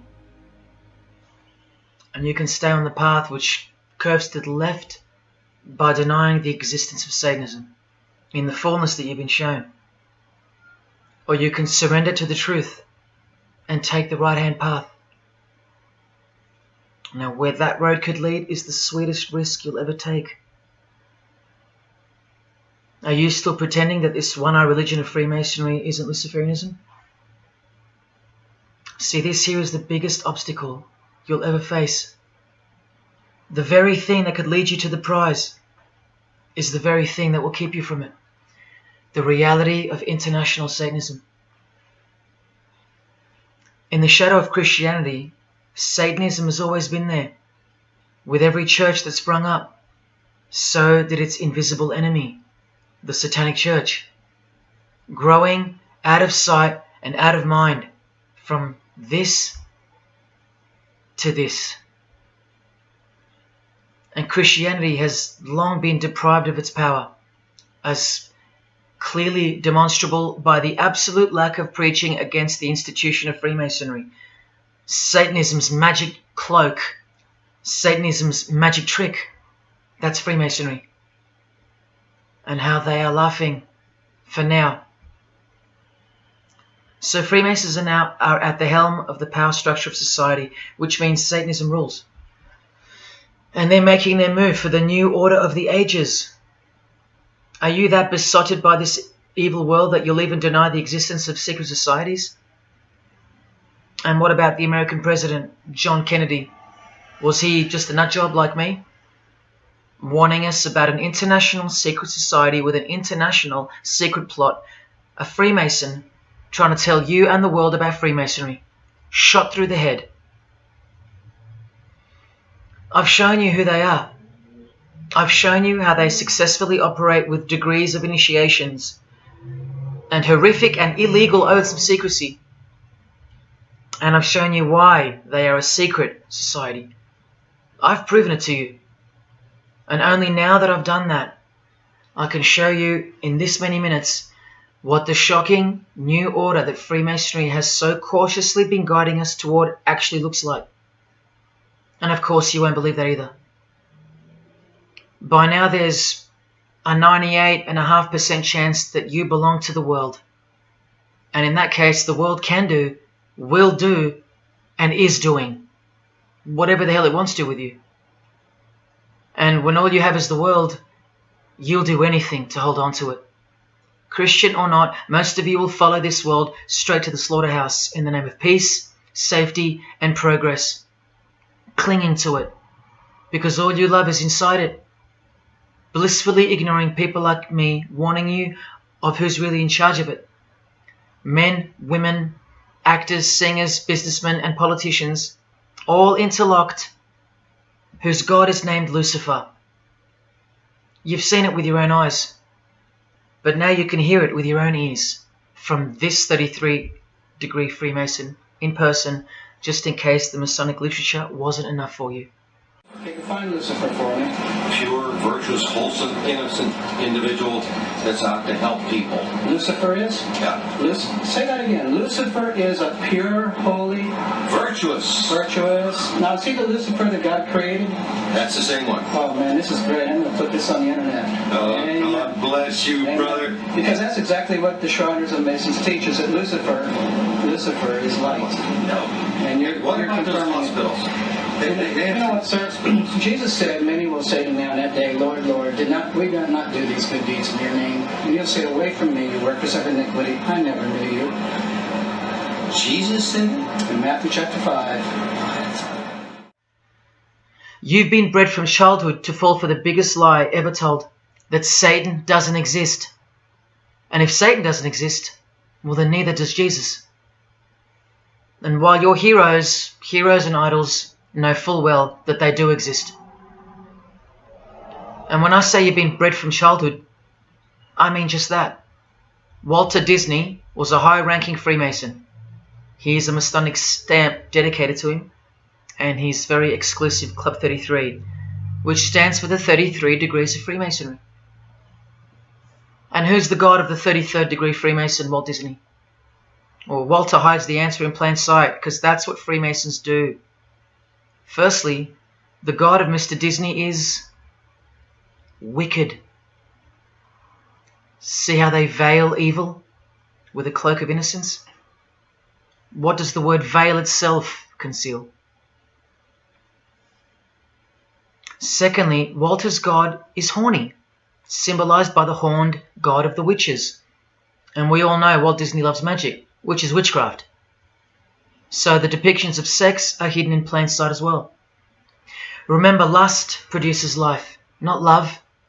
So lust is purity, lust is love, for the high degree Freemason. And thirdly, he hides the number of his God's name in the open as well. No, that's not a 666 he's seeing interwoven in the design. That would be ridiculous, wouldn't it? Not even when they separate the sixes from the name, all three of them, and place them together for you like this, in plain sight. No, not even then will people see. Do you think things are any better 50 years later? Here's the Eye of Lucifer in the Nickelodeon channel, and his lightning flash. Remember what they actually believe about Satan. From Freemason Helena Blavatsky's book, The Secret Doctrine, meaning the secret belief. Who is Satan? He is the angel who was proud enough to believe himself God, brave enough to buy his independence at the price of eternal suffering and torture, beautiful enough to have adored himself in full divine light, strong enough to still reign in darkness amidst agony. Helena Blavatsky is suggested as recommended reading by the Encyclopedia of Freemasonry right here. And the Grand Pontiff of Universal Freemasonry, speaking of Lucifer, Satan and the Devil on page 407, writes that to the initiate, the devil is the instrument of liberty or free will. That's who Lucifer is to them, okay? To show you how little you know of who you're dealing with and the extent of this religion's influence and power, not to mention their plans, let me jump ahead for a minute. Watch this. This is Lucius Trust. The Lucius Trust is a non-for-profit service organization incorporated in the United States in 1922, and their objective from Lucius Trust website, dedicated to the establishment of a new and better way of life for everyone in the world based on the fulfillment of the divine plan for humanity. The divine plan. A new way of life. Like a new world system. Like a new order. Now you want to see who they work for? The Lucius Trust has consultative status with the Economic and Social Council of the United Nations. The United Nations, the UN. They consult the United Nations of the world. They advise the United Nations of the world. Now look at this. The Lucius Trust's publishing company was founded in the early 1920s as Lucifer Publishing Company. The Lucius Trust says that the name was probably chosen to honor Lucifer. What on earth does a modern day consultant to the most powerful and progressive force engaged in uniting all nations under one banner, the UN, have to do with the fallen angel of the Holy Bible?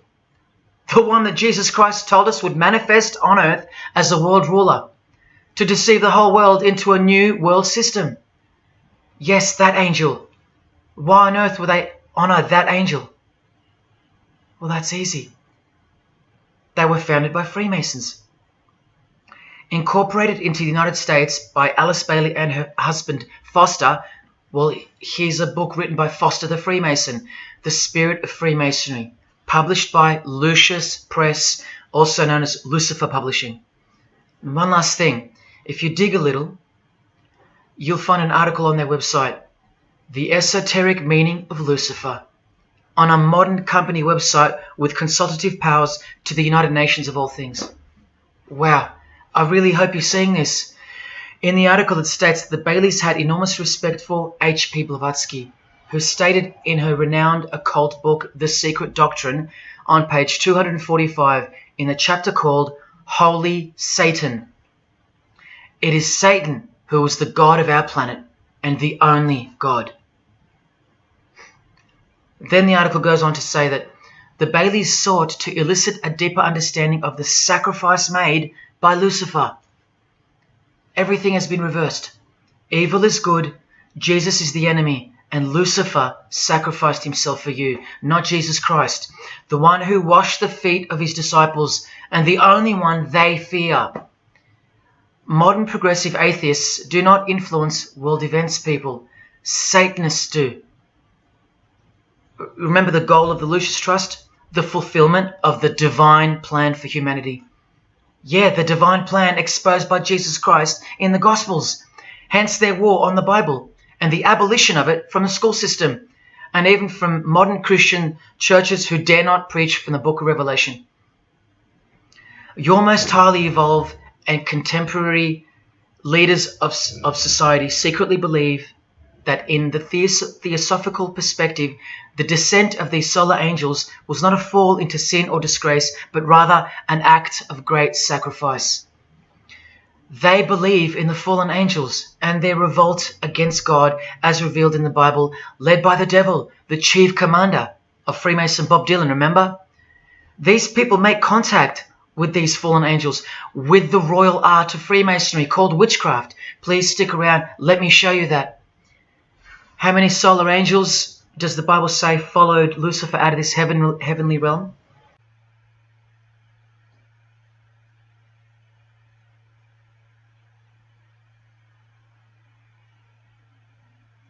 A third of the angels makes 33%. Does that number sound familiar yet? 33 degrees of Freemasonry. Just a coincidence? From the Gospels again, which expose these people every time. Do not let anyone who delights in false humility and the worship of angels and who has access to some visionary world beguile you, trick you of your reward. You still don't believe that the false humility of the charitable fraternity of the Freemasons is behind it all? Well, Blavatsky also published a magazine called Lucifer with a woman named Annie Besant. And here's a letter written by Annie herself with the official Masonic letterhead. And here Annie signs off as a 33rd degree Freemason. Printed also in the left-hand corner, Annie Besant, 33rd degree, and a member of the Supreme Council. Undeniable and undisputable. Please don't make me prove it to you over and over. Have you caught a glimpse of who you're dealing with yet? They're all Freemasons, high-ranking. And they're all buffeted by a plethora of Masonic dupes who don't know any of this because they can't decipher the symbols and they don't care to try. They're proud and boastful and defensive of their beloved fraternity in which they get to rub shoulders with the most important people of their suburbs, cities and towns, and in which they got on their knees to take blood oaths of death, calling other old decrepitated men worshipful master, yet still they think it's innocent and has nothing to hide. Delusional and lost, almost beyond hope.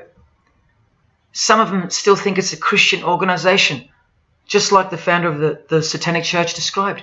What do you get when you carefully conceal Satanism with Christianity? You get Freemasonry. People, Satanism is at the core of our world, and it is behind the new order that will be implemented soon enough. It will be all done through deception. You'll be tricked.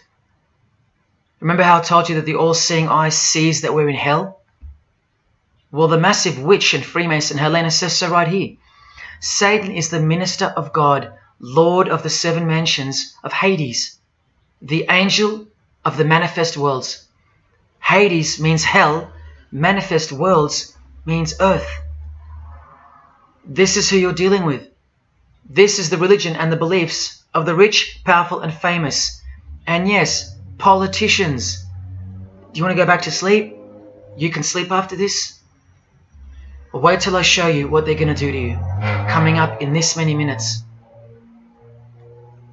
For those who simply refuse to believe that Bono or Scott Morrison or Prince can be Luciferians because they all go to church, let me show you another Masonic ritual they do. And this is before Satanism or Luciferianism is revealed to the candidate. And then you tell me if Bono or Scott are capable of secretly believing in Lucifer. It all starts here with the Masonic apron. Different kinds signifying different grades. Have you guessed what it's hiding yet? The genitals. Pretty obvious. Like everything else they hide, once you can see. The genitals are the true working tools of a Mason. Freemasonry is foundationally a sex cult, like Satanism, because it all starts with sex, doesn't it? Life itself starts with sex. So the mystical force of the true God of Freemasonry hides in the hidden part of the human body. That's the Holy of Holies, covered by the Masonic apron, the seat of God, the seat of Lucifer. See here with Satanist King Diamond's artwork? The eye is attached to the horn god, but look at where the eye starts, from the waist down. That's where the apron of a Mason begins. And the one eye of Freemasonry is also the one eye of the penis, where life generates and springs forth. See the openly hidden secret of the Masonic square and compass now? You're looking at the sex act. That's the female in missionary position, and that's the male mounting her. The sex act.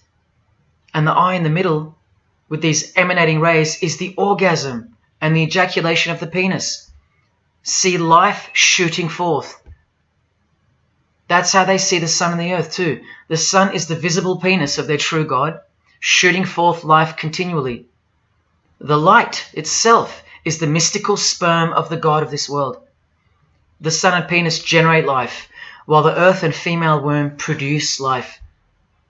The letter G, when replacing the I in the middle of the square and compass, stands for generation, sexual generation. The practical aspect of Freemasonry and Satanism's religion is that of a sex cult.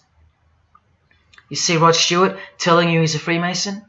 By displaying the hidden hand of Freemasonry, also known as the Master of the Second Veil, and look at his other hand, taking the Masonic apron's place for covering his penis, which is the Holy of Holies, the seat of God for the Mason.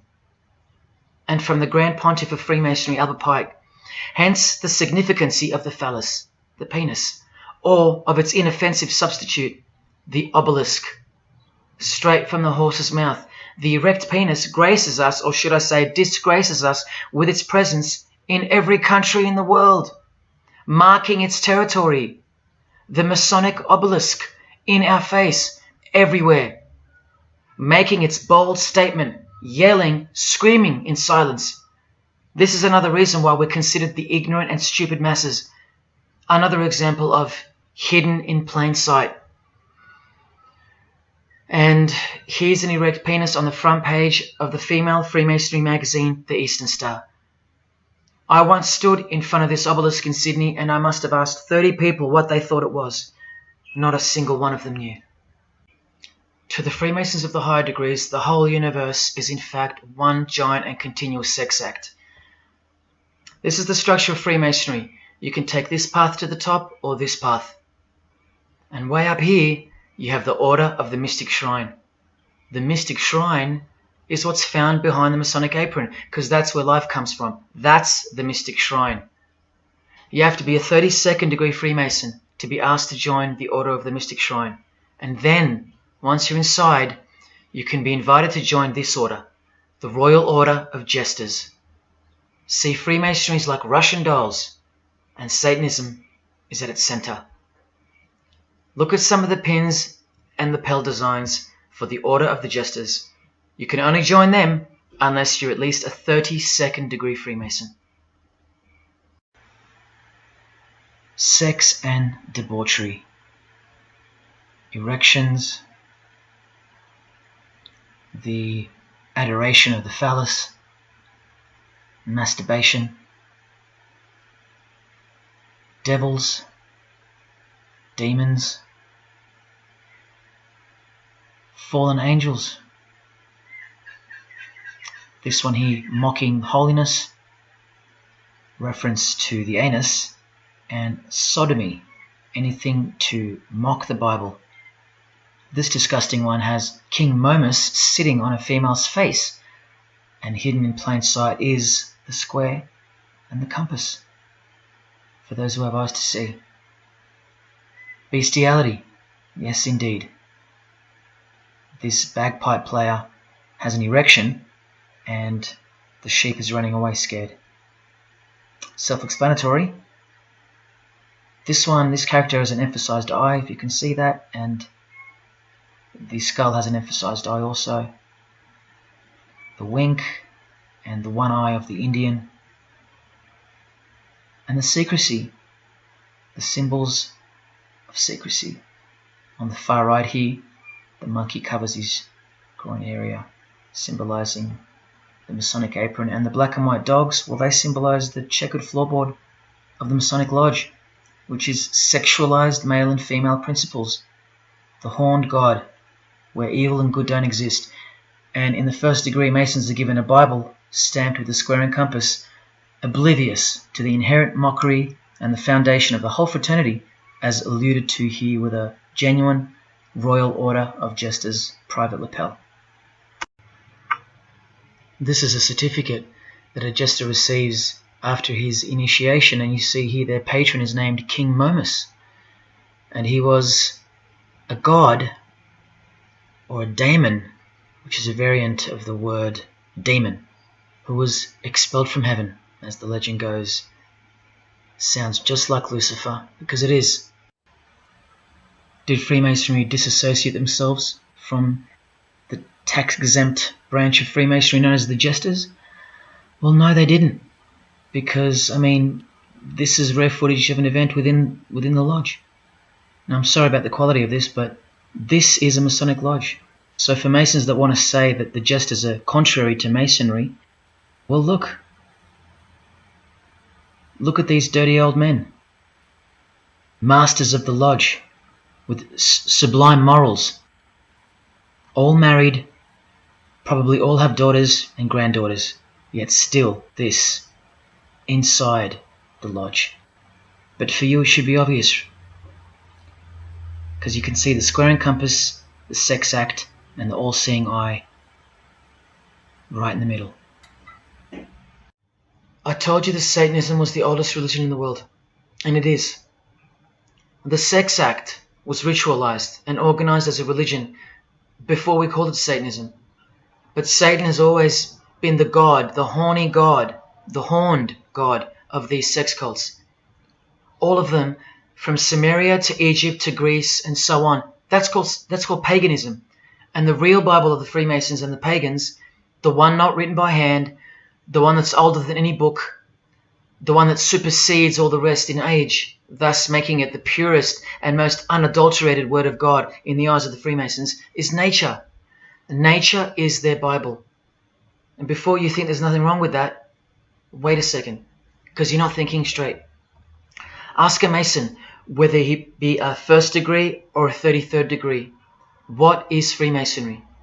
And the universal go-to answer is this: a peculiar system of morality, veiled in allegory and illustrated by symbols. Now, why would you need to veil your morals? Because in their peculiar system, evil is good and good is evil. That's Satanism 101. A peculiar system of morals. That should tell you something. That should tell you everything. Why would your morals need to be a secret? Because their deeds are in fact evil. Glorifying the laws of nature, where cruelty and self-obsession are virtuous characteristics. That's nature. Nature is as cruel as she is kind. The checkered floorboard, where everything is legal. It's Christianity that lives in reverse. The first shall be last. Love your enemies. The meek shall inherit the earth. These are unholy and unnatural concepts in the eyes of visible nature, the nature of Freemasonry, which is Satanism. What the Freemasons really mean by this morality veiled in allegory is that they're allowed to steal because nature allows it. They're allowed to kill because nature allows it. They're allowed to commit adultery because nature isn't monogamous. They're allowed to lie, indulge in all their God-given senses, especially sexual, because nature encourages it, as long as no one finds out, under oath. Jesus said, narrow is the road that leads to life, and broad is the road that leads to destruction. The Freemason of the century says, no true Mason can be narrow, for his lodge is the divine expression of all broadness. Because broad are the divine laws of nature. While they glorify those laws, Christianity breaks those laws. It becomes supernatural, because only then can you love your enemy. And so it goes that Christianity is despised by Freemasonry, the real Freemasons, because their Bible is nature, and by nature they know the personality traits of their God Satan, because he's the God of this world, just as the Freemasons, the enemies of mankind, say that he is, and just like Jesus said he was too. So they believe that Jesus is evil because he denies human nature and burdens us with the knowledge of sin. Observable nature, that's what guides the Masons' ethics and the Masons' morals. That's why they're called Freemasons. Believe you me, because they're free from moral obligations, free from sin, from guilt. They're free from Jesus Christ. These people are introducing this new system of the world, this new age. You're going to miss Christianity when it's gone. Mark my words. Because you have no rights in the eyes of nature, which is the Bible of Freemasonry and Satanism. And soon that will become painfully plain as a fact of life. Now please, I give you fair warning of what's to come in this presentation. It's very disturbing, or at least it should be. But cause to celebrate follows the disgusting things you're about to see. This is precisely where my own life and well-being come into danger. So let me say this right now. If you hear of my sudden death, or of my possession of 0.5 kilogram of cocaine or child porn, or my overdose or my suicide, remember this video. And if something so unfortunate should happen to me, may it serve as a catapult to you and as a remembrance of the conclusion to this presentation, which is this many minutes away. Do I really think they're going to make me pay for this video, for breaking my oaths? Well, seeing as people are so far gone, lost in the illusion that secret societies have constructed around you and inside you, and seeing as they can simply pull this video down, close my account and whatnot, no, I don't think they'll come after me. But if they do, let me say this to the Grand Lodge that orders my demise right now. Jesus wins. So in saying all that, here we go. Is Scott Morrison a Satanist? I'll let you answer that. Here is a ritual that Scott and every Freemason from this guy to this girl have performed. There is one Masonic apron you'll never see being worn. This one. And when I bumped into it, I thought it was a fake. Until I found this in Richardson's Monitor Freemasonry, official Masonic literature, written for Masons only. On this page, what is that head doing there? You'll find out in a sec. Let's read the description of the apron worn in this degree. Speaking of the initiates, it states, they wear white aprons sprinkled with blood red and lined and bordered with black. On the flap of the apron, a bloody arm holding a dagger, and on the apron, a bloody arm holding a bloody head by the hair. Now this is why there's an illustration of a decapitated head. And this is going to become to a bone-chilling conclusion. So during this ritual, the candidate removes the blindfold and discovers a basin of water with a tumbler beside it. He is also astonished to find a human head lying on the floor. The Master of Ceremonies returns and directs the candidate to take up the knife in his right hand and the head in his left. Yes, this Pope, this rock star, this pop star, this actor, this actress, and this beloved Prime Minister. This is what they've done. All of them, hands down. And you thought all you needed to be is talented to succeed? No, you need to belong to the secret society called Freemasonry. And believe me, when you belong to them, you belong to them.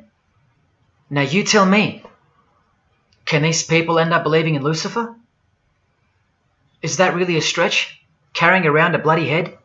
Swearing to have your brain cooked, tongue torn out from the roots if you ever reveal anything? No, the stretch is that you think they couldn't believe in Lucifer. That's the stretch. Lucifer, the one who sets you free, remember, from sin by sinning. Can you now see the bloody spirit of Freemasonry lurking behind the veneer of charity and the veneer of Christianity? Because Scott Morrison goes to church, apparently. The Pope is a Christian, apparently. But look at these people. So-called Christians or Christians gathered around a giant erect phallus in the middle of the Catholic square. This is Freemasonry, the demolition of morals, the creation of hypocrisy, and the demolition of true virtue. These minds are directing the future. Now, to be fair, I don't know if these heads are real heads. I never got that far to find out. But I will tell you this. All the skulls they use they're real. All the skeletons they use they're real. And they run every single noteworthy funeral home in Australia and the world. I know that personally and for a fact. Once again, you are only seeing the tip of the iceberg, because I can't bring myself to tell you about what I really know of the rituals that come after the 33rd degree Freemasonry. For as much as they celebrate life in various grotesque ways, they also celebrate death in ritual form, which are the things I can't speak of to you. They have to celebrate death in order to prove that they can see things through the all-seeing eye, the one that sees above evil and above good, the checkered floorboard where things kill each other to live, where life is cruel, where morals are broad. There is no sin, there is only nature. See, these Masonic rituals are designed to desensitize the candidate further and further in preparation for the raw truth of Satanism, the truth which is plainly stated by the Grand Pontiff of Universal Freemasonry. Lucifer is the light bearer, and that you should doubt it not, from their own literature and from their own mouths. Until finally the candidate's introduction into the royal art of Freemasonry, witchcraft. The ancient craft. Why do you think that witchcraft has disappeared? It never disappeared. It was hidden, forced to go into hiding by the appearance of Jesus on the human scene. Another reason why he's passionately hated, and soon him and his ways will be done away with in this new world, and so will your rights. You still don't believe me? You're still doubting all the evidence, like the Freemasons are counting on you to doubt. Well, remember from the Encyclopedia of American Religions, the continuing impact of speculative modern Freemasonry provided fertile soil in which new magical orders could grow. Watch this 2-minute clip. I can vouch for every single thing you hear come from the former Masons' mouths. In the initiation in Freemasonry, we had to be recommended by another Mason. Well, in order to join witchcraft, you have to be first screened. You have to be recommended by somebody currently in witchcraft. Well, when I was initiated, I was blindfolded and bound by a rope, and on your bare chest was thrust the point of a spear. In witchcraft, we were initiated through a very involved ritual, initiation ceremony, wherein the candidate was led blindfolded, bound by a rope to the edge of the magic circle. And the rope is around your neck and you're led forward. And up front, at the eastern end of the building, is a person who's a worshipful master. And you kneel down before him as if he were a god. You were met by the high priest or high priestess at that time, usually with a sword to your chest. When I went to enter the lodge, a sharp object was put to my left breast. And I was warned that should I reveal any of the secrets of Freemasonry, to know what to expect. When you're presented before the high priest, a sword is held against your chest, and you actually take a blood oath, promising to remain faithful to the secrets of witchcraft. Well, when you are in the room, this blindfold is taken away from you, and this is a time when they say that you're coming from darkness into light. During the initiation ceremony, the initiate is led by the lieutenant of the high priest and is challenged at the edge of the circle by someone saying, "Who goes there?" And the answer is, "One from the world of darkness." In Masonry, the prayers are ended with "So mote it be." Oh, and one of the other aspects of, or distinctives of the craft was that we would always end any spell or ritual where we released the power, this is where the power was released, with the word "So mote it be." By now this should sound like a stupid question, but why do you think that the initiation ceremonies into witchcraft are almost identical to that of Freemasonry? I'm not even going to answer that. Come on, people, wake up with me. Here's Kylie Minogue, a Freemason, okay? Hidden hand of Freemasonry and the one-eye symbolism of the god of her religion. Now here she is giving the vow of silence, but what the masses fail to see is what's written on the book she's holding. Witchcraft, the royal art of Freemasonry. This is what her vow of silence is referring to in the picture. Yes, Kylie Minogue is a witch. And if you're still that deluded by the magic wand that is television, entertainment, movies, media and whatnot, then you'll no doubt fail to use the incredible eyes that God gave you, from which to see the real world with, the evil world, where Satanists are at the helm. The ban on witchcraft was only officially lifted in England in the 50s, after more than 1,500 years. So that tells you who's in control now. And when I give you a glimpse into witchcraft in a minute, you'll see why it's evil. And why it should be anything but legal, even when using it for so-called good, because the well they draw from is poisoned. But thanks to propaganda, the craft of the witch has been absorbed into the realm of fantasy. Justin Timberlake here is also referring to magic in this cover art, with the all-seeing eye looking through the number of their god. Magic. Magic is a much smoother and more acceptable word than witchcraft, that other word. That word still retains its ferociousness, its true character. But that word has been sterilized. That word isn't real to you anymore. You can't feel it for what it really is. Or if you do, your mind has isolated it, confined it to some small groups of unimportance scattered here and there over this diverse world. And so it's nothing to be feared or concerned about. But that's the furthest thing from the truth. Now, some witches want to say that witchcraft isn't Satanism. That's either more delusion or misdirection, as confirmed here by Anton LaVey in the Companion to the Satanic Bible, when speaking of the followers of the Witchcraft Not Satanism school.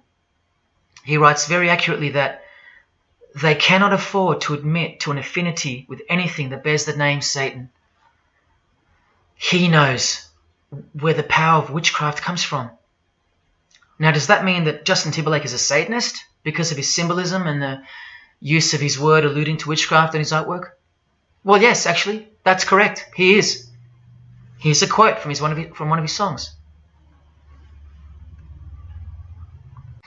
You want to see who else is in good company with these famous idols? Suzanne Atkins. Same sign, same religion, Satanism. Do they all have to admit it in the English language for you to believe me? Or can the symbols they use finally be enough for you? Look at what another legendary Freemason, Arthur E. Waite, states. Out of evil comes good. And the confusion of tongues gave rise to the ancient practice of Masons conversing without the use of speech. Out of evil comes good, so it's good to do evil. That's what he's saying. See, I'm trying to include you into the conversation that the Freemasons are having with each other in public via symbolism, unbeknownst to you. Listen to what famous US footballer Tom Brady said regarding his wife. So, man, I listened to her. And right after the game, she said, "See, I did a lot of work. You do your work, I do mine." She said, "You're lucky you married a witch. I'm just a good witch." Well, this is Tom Brady. And this is his wife. Both initiated into the secret society. Of course they are. Wait, she's not displaying the one-eye symbol of the Freemasons, is she? That's just art, isn't it? Well, no, it's not. She's a witch, and her husband just told you she was. Here's Steve Miller's front cover to the famous song Abracadabra, and he covers his eye because he's a member of the one-eyed religion, and abracadabra is a legitimate word used in witchcraft. Here it is in the 100-year-old Encyclopedia of Freemasonry. Why would the word abracadabra be in the Encyclopedia of Freemasonry, the fraternity that runs charities, hospitals, nursing homes, and that secretly supply us with popes, presidents, prime ministers, kings and queens, and the bulk of our entertainers? Why?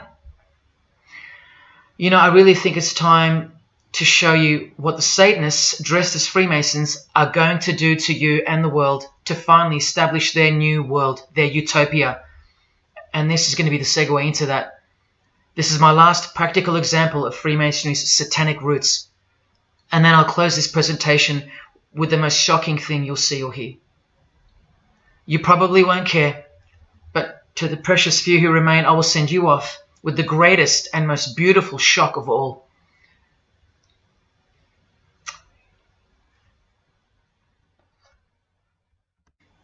This is Jay-Z inside his Masonic Lodge. You could see the Masons in aprons in front of him. This is where Jay-Z takes his sick oaths of silence, kneels down in front of other men, and calls them Most Worshipful Master, an appalling title to give to a man on this planet. Jay-Z the Freemason writes songs like this. This one's called Lucifer. And in Empire State of Mind he writes, Jesus can't save you. Life starts when the church ends. Oh, but he can save you, Jay-Z. He can even wake you up just before you collide into a concrete wall doing 120 kilometers an hour. I should know. This is fellow member of the craft Alicia Keys, who sings on the track. Here she is, showing her allegiance and wearing the broken and bloody cross of Jesus Christ, the occult peace sign, pure hatred for Jesus. There is peace when your conscience has been killed, seared to sin, and you can indulge to anything, a false and temporary kind of peace, no doubt. Here's a shot of Jay-Z's clothing line, purely Masonic, The Craft. Well, this is the craft he's referring to. This is him with well-known witch Marina Abramovich, also showing her sign of allegiance to Freemasonry. Now here we go. Here's Jay-Z wearing a most revealing top and the dead giveaway that you need to see behind the curtain of Freemasonry. Do what thou wilt. Do whatever you want. That's the adopted motto of the most notorious Satanist of the 20th century, 33rd degree Freemason, Aleister Crowley. Here is his certificate of appointment, known as the 33rd degree inscription and the double-headed eagle of Freemasonry. And here, next to his name on the certificate, including the symbol for a Grand Commander of Freemasonry, as shown in their encyclopedia. But to really confirm that he's a Freemason, here he is doing the Masonic sign of the Master of the Second Veil. Now here's a legitimate letter from Aleister. Again, the addition of his inscription of the 33rd degree, and he signs off with a symbol of the past Commander of Freemasonry. What does he write beside it? Baphomet. This Baphomet. Now listen to this man to get a clearer picture of the truth behind the secret religion of the stars and the leaders of the world. Aleister is the founder of a Luciferian church called the Ordo Templi Orientis, and he named himself the Beast 666, straight from the Bible, depicting the number of wickedness in human form. In his what's called Liber's writings, he says, "With my hawk's head, I peck at the eyes of Jesus as he hangs upon the cross." Do you see the hatred? You think they don't hate you too? Keep watching. And from the equinox, with the all-seeing eye of Freemasonry, this illustration. What does it mean? The writer himself explains. The picture is symbolic of the new eon, the new age. From the blasted stump of dogma hangs the hag with dyed and bloody hair, Christianity. There's a massive glimpse into the New World Order that's coming. Keep watching. And down here, do what thou wilt is the true nature. The true nature, remember? The broad morals. There is no such thing as evil. So do what you want. Can you see the Masonic future yet? Can you see the hidden hatred that pulses through its veins? If they believe in do what thou wilt, what do you think they will do to you? And what do you think they'll do in order to build this new world? This is from a commentary on his Book of the Law. The Beast 666 adviseth that all children should be accustomed from infancy to witness every type of sexual act. Do what thou wilt. And what about the royal art of Freemasonry? Magic is the highest, most absolute, and most divine knowledge of natural philosophy. What a statement. The highest, most absolute and divine. Well, let's have a closer look into some of the more hidden secrets of the most divine natural philosophy known as magic. Any living being is a storehouse of energy, varying in quantity according to the size and health of the animal. At the death of the animal, this energy is liberated suddenly. The animal, therefore, should be killed within the circle, within the magic circle, so that energy that's released can be captured and directed to serve the will of the witch, male or female. This is a science, a hidden science. But now hear this, coming from a 33rd degree Freemason, and don't you forget that. For the highest spiritual working, one must accordingly choose that victim which contains the greatest and purest force, a male child of perfect innocence and high intelligence is the most suitable sacrifice. Can you see? This is who Jay-Z is quoting on his top. This is who this Jonas brother holds in high esteem. This is who the Beatles have on their front cover as a figure they admire. No, worse, they put at the top. This is the same picture of the front cover in a mirrored form, and after some kaleidoscoping, you'll find this. Fellow Freemason Aleister Crowley sits at the top, and down the bottom there even appears the phallus with the testicles, and up here the vesica Pisces, also known as the vagina. Does this picture make more sense now? All Freemasons, yes indeed. And by the way, that's where Jay-Z got his symbol from Satanism, as portrayed here by Satanist and Freemason Aleister Crowley and by Satanic Church founder Anton LaVey. Does anyone still think that Freemasonry isn't Satanism in disguise? Let's finally take a peek into the royal art of Freemasonry. And this is the briefest way I can show you from the complete book of Magic and Witchcraft. This is a practitioner's manual, not from some bogus author trying to expose witchcraft. Just so you can get it through your head that this is real and this is protected. The writer or compiler of this God-forsaken book warns the reader that the recipes may seem disgusting, that the knowledge revealed has been forbidden, and has caused suffering and death to witches and the victims of witches. You don't think witchcraft was a serious menace in times past and present? Come with me, and I'll show you how bad this menace actually gets, as the world's most powerful and secret religion moves ever closer to fulfilling its biblical destiny, and it will. Close your eyes or not, it will fulfill its destiny. Firstly, let's connect this sick art straight to modern Freemasonry with the word abracadabra, both written in triangular form, from the Manual of Witchcraft and from the Encyclopedia of the Secret Society that your Prime Minister belongs to. And just like high-ranking Freemasons, male and female witches also drink out of a human skull. But here the practitioner drinks wine, in which they first dissolve or boil the brains or heart of an animal, before consuming it all from the human skull. In this ritual, the initiate is instructed to drink in the night at spring water, out of a skull of one that hath been slain. That's right, out of the skull of a human who's been murdered or sacrificed. Otherwise, eat a pig with a knife that slew a man. Please don't turn away. Look straight ahead and open your eyes to the planet you are on, because the real monster under your bed doesn't actually go away when you close your eyes. In other rituals of the craft, you burn a rooster while he's alive. With the use of a poisonous plant used in ointments and potions of witches, you can assure death and destruction on a victim. You want to make a female enemy sterile?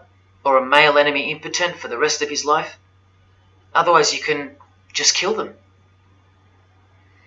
The hand of glory is the severed hand that is dried and preserved to be used in black magic. Yes, a dead human hand.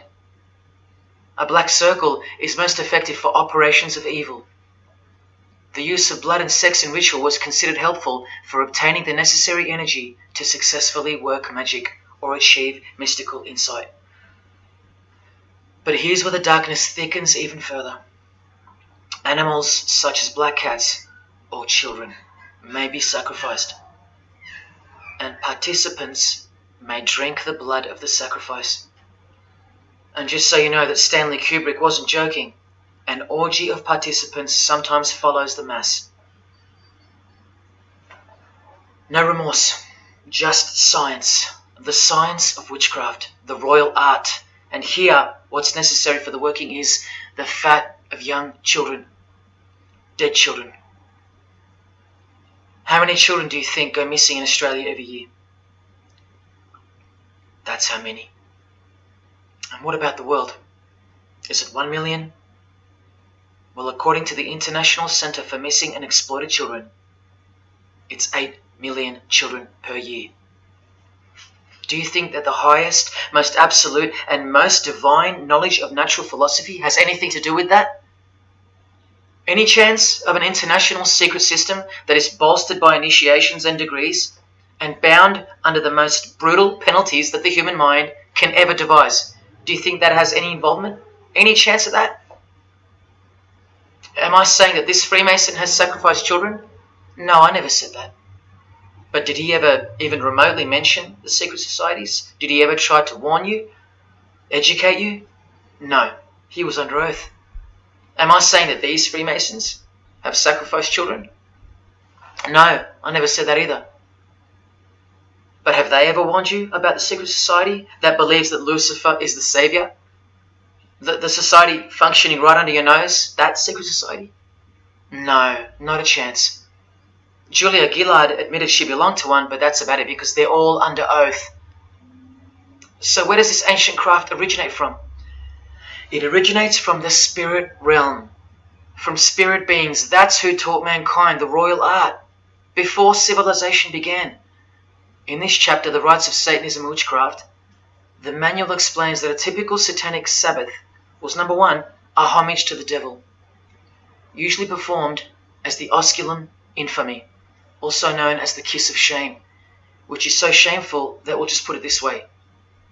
The ritual involves kissing the hindquarters of the devil, the rear. Surely this is far removed from anything to do with Freemasonry. People, the original order of the Knights Templar were found guilty of this very same obscene ritual. And where do you find the modern variant of the Knights Templars of today? I told you, in the highest degree of Freemasonry, right here. Here's a couple of them now. And what's on this Templar's head? From the Masonic Encyclopedia, remember? A symbol of the Baphomet, according to 33rd degree Aleister Crowley. And we can confirm that in the Satanic Bible. That's exactly what's hiding deep inside of Freemasonry. I'm only showing you this to show you the reality of Satanism and the demonic realm, the world you can't see. On this earth? And in this earth and then in a world we can't see. Look here. The hierarchy of demons occupies a more important place in both black and white magic rituals. Both black and white. This is where the power of witchcraft comes from. And this is the reason these bizarre rituals actually function and actually work. Because after the ritual is performed on earth, its effects are carried out to their conclusion in the spirit realm by spiritual beings or demons, actual demons. The reality that is hidden from you. Because if you found out that Satan was real, then that would have to make Jesus Christ real too. And he is the one they hate. And if Jesus Christ is real, that changes everything. And this is how much they hate him. The prayer that Jesus taught his disciples is performed backwards. The high priest is sometimes naked. A prostitute assists him, and a naked virgin, who may later be deflowered, is the altar. Everything that is sacred is defiled, and everything that is filthy is honored as pure. Because of their burning hatred of Jesus Christ, just as he's hated by the fallen angels that they worship. It gets worse when you hear what they use as a substitute for the bread that Jesus broke and told his disciples to eat in remembrance of him. A wafer which initiates me with this, this, and this. Or the name of Satan may be written upon it. And this isn't even witchcraft. This is just a ceremony announcing who they love and who they hate. So is Satan real? It continues to state in the hierarchy of demons at the very top, Satanakia, whose title is the Commander-in-Chief. What did Bob Dylan, the Freemason, call the one he made a bargain with? Should I ask who you made the bargain with? with the chief commander. Same title, Commander-in-Chief, Chief Commander. Are you following? But watch this. In case the darkness is getting a little too thick and encompassing for you, let's shine a little light. The true light that only the Gospels can supply. Speaking to us humans and revealing something about Satan, the Gospels state, you follow the spirit of the age in this world system as dominated by the commander of the spiritual powers of the air. Satan, the god of this world, the commander. You still think the Gospels are wrong or fake? See, Satanists know that the spirits also live in the air, just as the Gospels reveal. You can summon any of these demonic spirits by name if you possess the royal art. Who do you think this figure on the front cover represents? A magician who is inadequately prepared and cannot attain his desires may seek the aid of Satan. That's who this is. Now that you know, hopefully for a fact, that these are people at the top of the human food chain. Do you think they'd be fooling around with stupid fairy tales? No, witchcraft and Satanism is absolutely real, hence their earthly power. This demon here, fifth in the pyramid structure, holds the title of Inspector General. And what's the title of the highest degree in Freemasonry, who exists in every local lodge in every suburb, a suburb near you? Inspector General. Same title as the living demon. Do you believe me now? You can even conjure Lucifer himself, or be Beelzebub, who the Gospels call the Prince of the Devils. Both of whom are listed as superior spirits in this book of witchcraft and magic. I can show you so much more from this disgusting book, but I'll cut it off here with the seal of Saturn, a demonic sigil from the complete book of magic and witchcraft. And this is his seal. Can you see? Do you see? This is the society that lives amongst you, above you. The one-eyed religion of Freemasonry, hidden right in front of those who have their eyes wide shut. I'm going to now show you what that world that they are building, from the ashes of the one you're currently living in, looks like. But lastly, to drive this business of blood sacrifice home, here's American rapper Azealia Banks with the 666 hand sign, and now over the all-seeing eye in her video, the eye in the triangle of the Freemasons on her shirt, and the devil's horns, her liberator, her master, her commander. And now displaying the secret society vow of silence, along with that, the last brief glimpse into the highly concealed royal art of Freemasonry. The amount of crap that's about to come off my floor right now, guys. Oh my god. 3 years worth of brujeria. Yes, you know I gotta scrape all this shit up. And what does brujeria mean? You know what it means. Witchcraft. Azealia Banks, the witch, with her eye in the triangle shirt, and the logo of, for example, the Grand Lodge of Freemasonry in Spain. one and the same symbol. The logo of the Fraternity of the Freemasons and the logo of this Church of Lucifer. The one eye. One and the same symbol. Freemasonry has deceived you. Yes, people, now you know how Satanism has functioned out of sight and out of mind. You still think there's no such thing as witchcraft? Or that it only existed in the olden days? You still think that blood isn't a part of the royal art? You still think that local Masonic lodges of the world are not filtering systems for Satanists and a cloak for organized Satanism with a grand master plan for the world? You think there's nothing to the blood sacrifice of Jesus Christ? After seeing all this and the Azealia Banks clip, and after realizing that there exists a hidden and guarded science of the art of blood sacrifice, you think there was no science behind Jesus' crucifixion, a deeper reality that we can't see or understand? You think Jesus didn't know what he was doing? Or are you one of those who still think he didn't exist? Tell me, how can they hate something that doesn't exist?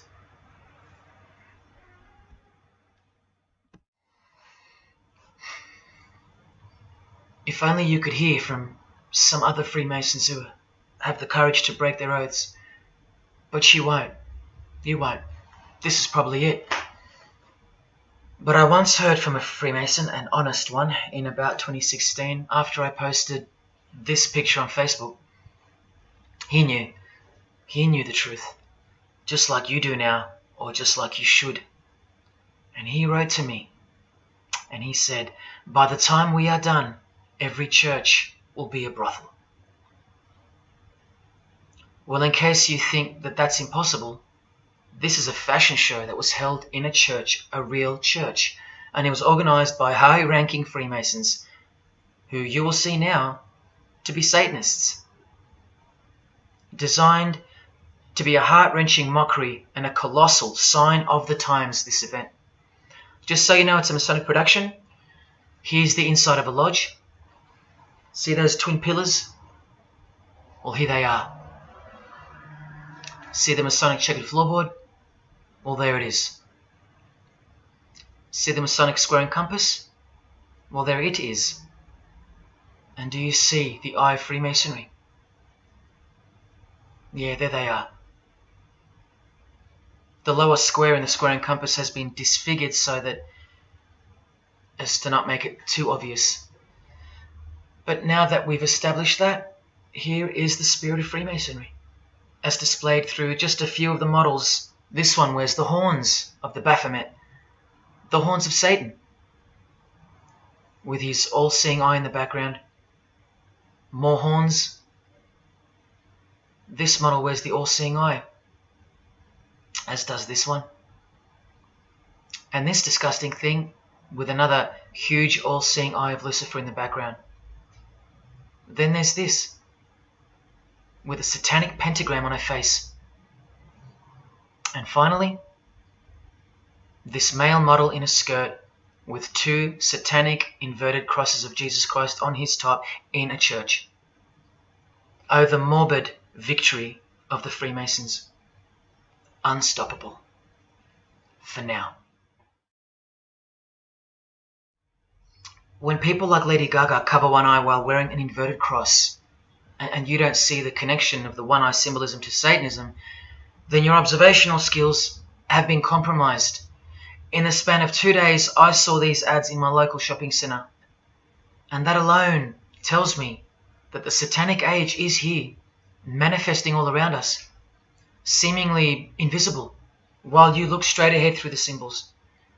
Just like the initiation process of the secret societies themselves, society at large must be incrementally introduced and seduced into further depravity and self-love.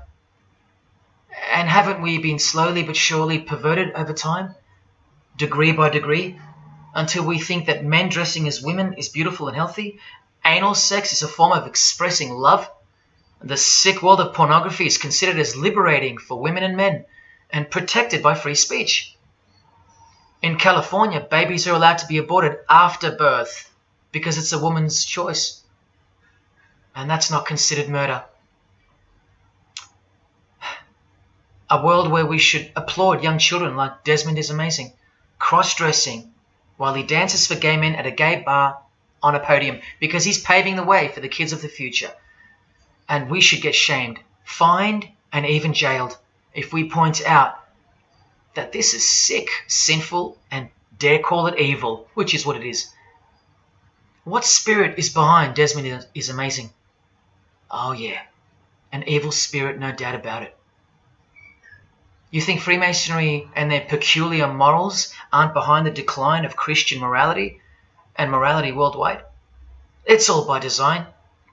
The Masonic war on Jesus and the Christian social structure, generally undetected by human perceptions, and still people will write to me and comment on how absurd what I've said is.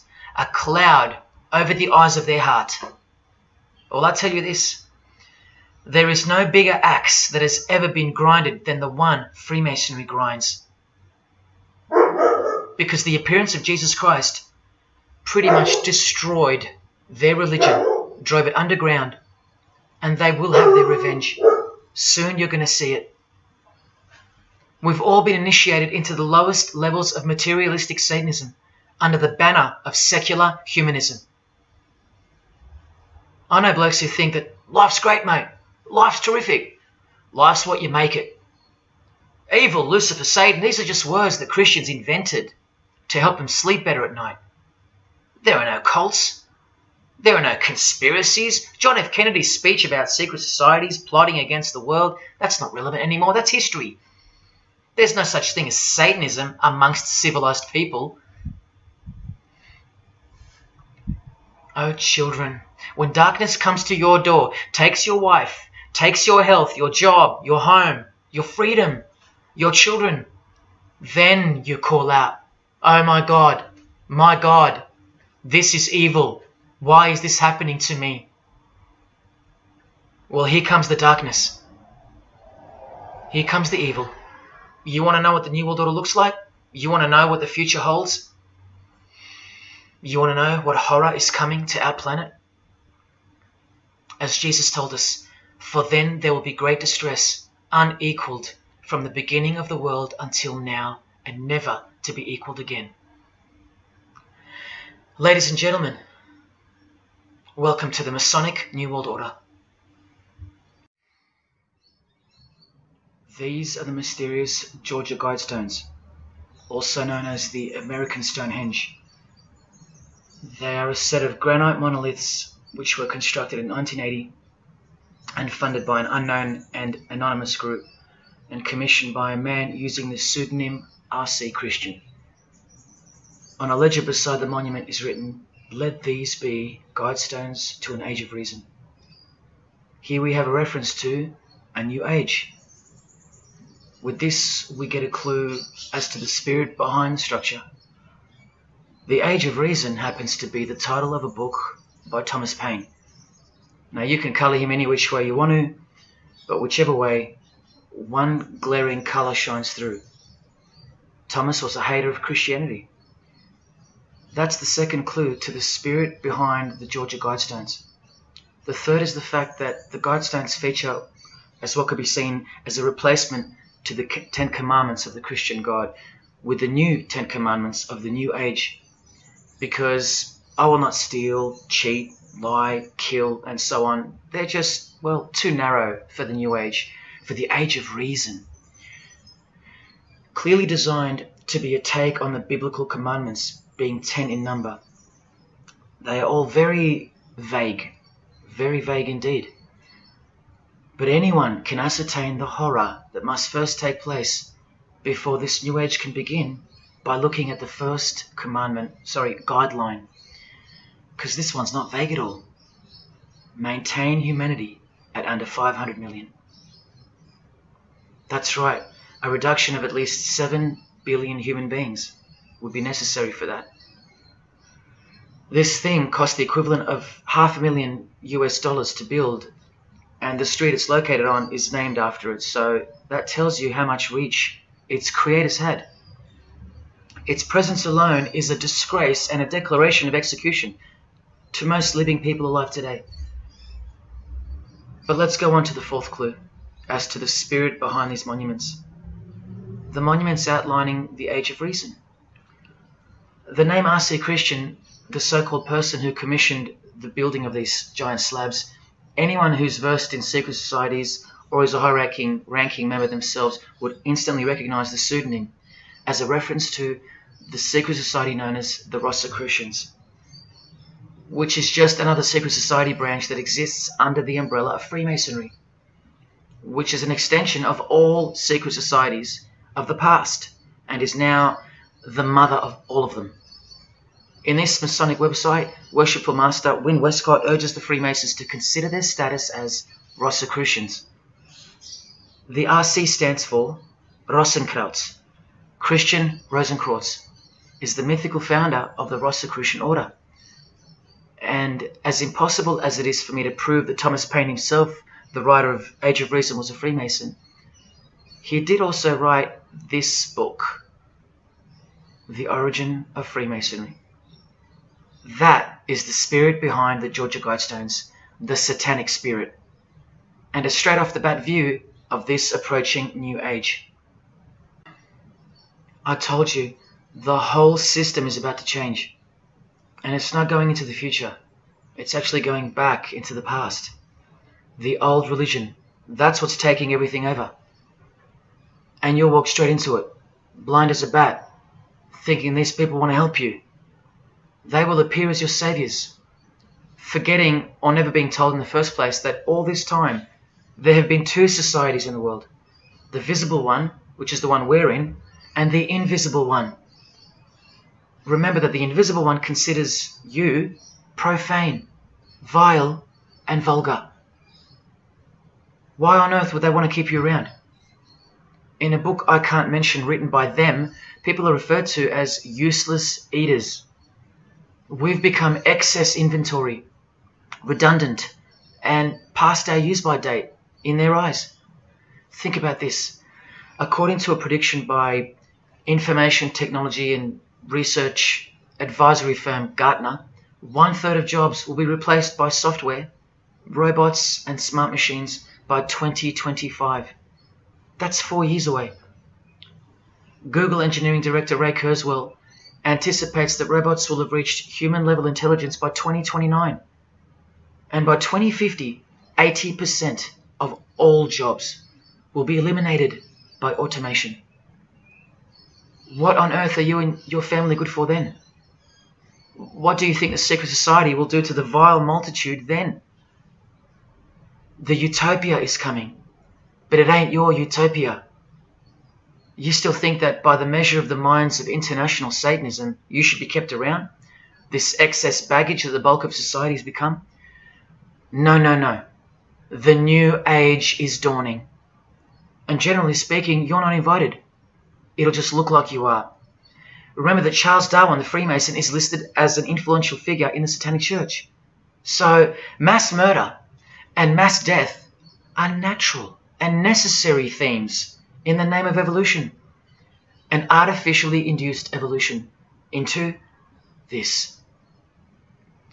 He is the same image in real life in Eilat, Israel, seemingly unrelated to the seal on the US dollar bill, right? But standing in glory with a Masonic square and compass, telling you exactly who owns this pyramidal symbol, complete with the one eye on top. Same symbol, same designers, worshipping the same God. You should be getting goosebumps by now. Is this a conspiracy led by international Freemasonry? Oh, you don't have to bet your life on it, because your life has already been placed as a bet on your behalf and without your knowledge, but with your permission, because all of the information is hidden in plain sight. In your face is where it's hidden. You're going to lose this battle unless you've been hidden in Jesus Christ, the only one who warned you that the new age is a trap and that it is the climax to this epic drama being played out on planet Earth. Now hang on, brace yourself, because I ain't going to let you down. This is a magazine called The New Age, but if you press rewind, you can find its source. Supreme Council of 33 Degree, Freemasonry. This one stretches way back to 1922. See the twin pillars of Freemasonry? Look, this is 19th century Freemason and New Age pioneer Helena Blavatsky on the cover of this edition. She's the one who wrote that darkness is absolute light, and that Satan is the god of our planet, and that we are in hell. But do you think the readers of these magazines are told that? No. Darkness is sold as light. Satan is disguised, and it's him in the details. This Masonic New Age magazine was the precursor to all magazines and trends, promoting the great deception of self-love and spirituality. Meanwhile, you're feeding off the plate that Luciferians serve you. Look at how the Satanic Bible in 1966 reveals the reality behind the curtain. Evidence of a new Satanic age. A new age. The new Satanic age. All rigged and all propelled by Freemasonry. Satanism's magic cloak. After all, and I think you should have guessed by now that Anton Szandor LaVey, the founder of the Satanic Church, the one who vowed to help destroy Christianity, is himself a Freemason. I can't prove it to you, but I know it, because of not only his obvious fondness of the fraternity of the Freemasons and the mention of it in his Satanic Bible, and its vital role in the Satanic takeover, but also because of the symbols, specifically this one, generally called the Devil's Claw or the Lion's Paw. Freemason James de Rothschild displaying the Devil's Claw or the Lion's Paw. X-Factor's L.A. Reid showing the Devil's Horns next to fellow Freemason Avril Lavigne. The Secret Society sign for the Devil's Number, and displaying the Devil's Claw over and over. The better example is with New Age guru Annie Besant, co-writer of Lucifer magazine and 33rd degree Freemason, also showing the Lion's Paw here and here. But the best example I have is with Aerosmith, guitarist Joe Perry clearly displaying the sign of the Master of the Second Veil of the Freemasons, and right next to him, Steven Tyler, doing the Lion's Paw. Clearly both Freemasons, secretly showing their allegiance with symbols. And here's Anton LaVey displaying the same Masonic symbol. Yes, a Freemason founded the Satanic Church. Now that we know who's really behind the so-called New Age, listen to some of the confessions of the New Agers in their literature, once you scrape past all the talk of spirituality and love and rainbows. New Age author, feminist and hater of Christianity, Barbara G. Walker writes in The Woman's Encyclopedia of Myths and Secrets, a 666, 666, was the magic number of the triple Aphrodite. She further compliments the number when she calls it the miraculous number 666. Speaking of the New Age to come, PhD Christopher Hyatt writes in Undoing Yourself, as we moved closer and closer to the well-planned for and long-awaited invocation of the Prime Minister unto the very King of Hell, the Grand Vicar of Lord Lucifer. Yes, the very well-planned for and very long-awaited indeed. Do you see what's coming? Mr. Hyde also enlightens us in the fact that opposites do not exist apart from the mind. Evil and good are all in your head. That's why you should brace yourself, because these are the minds creating the New World System. He confirms this. The New Age will require new men, men of high consciousness and fortitude. All of our present dogma models will crumble. He means the Christian and the Christian social structure will crumble. In the introduction to the book, another PhD, Robert Anton Wilson, tells you what the New Age really thinks of the Christian social structure, which you have more or less enjoyed your whole life, Christian or not. Christianity and democracy have been among the worst disasters to ever befall the human race. I told you, atheists, you're going to miss Christianity when it's gone. Here's a picture of Robert with the Masonic eye in the triangle on the wall behind him.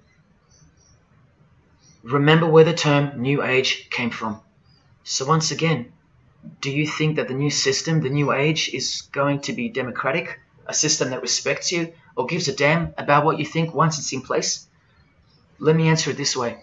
Christopher Hyatt quotes from one of his literary heroes and famed philosopher, Friedrich Nietzsche, who said, "What is more harmful than any vice? active sympathy for the ill-constituted and weak. Christianity. So to be a Christian and to actively have sympathy for the weak, that's the worst vice. That's backward and evil. So the answer is no. This is what I'm warning you about. And look, Frederick's work has exerted a profound influence on modern history.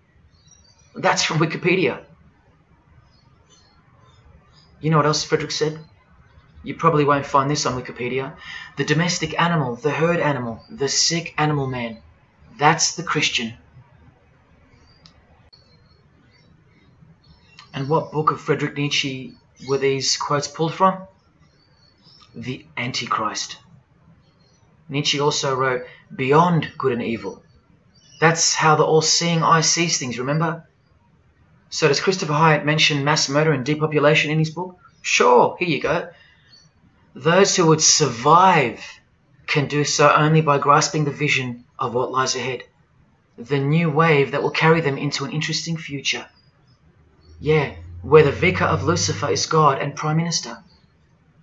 He openly admits the identity of this man. This Antichrist that most of you still think is a fairy tale figure from a fairy tale book. Jesus calls him the man of sin whose number is 666. The actual Antichrist, beloved of the secret societies. Yes, people, the New Age is satanic, actually and literally. On the front cover of this book, in which Christopher was co-writer, you can clearly see the eye in the triangle of the Freemasons above the Baphomet. Christopher admits in another book that both satanic cults and Christian fundamentalists are closer to seeing the truth than most normal people. Yes, indeed, how true that is. In Coming World Changes, Harriet and Homer Curtis speak of a prophecy they received from a mysterious spirit titled King of the World. Now, I wonder who that could be. Think not that any country in this broad world can escape. And they also speak of the long-expected great teacher, the king of the new one-world government. The victors will remain as the seed of the new race to people the new land, for the new sixth great race. This is the race that Luciferian Lady Gaga referred to. All part of the plan. In Threshold to Tomorrow, New Age author Ruth Montgomery writes on page 206 that only those open to the reality of one world will be around to enjoy it.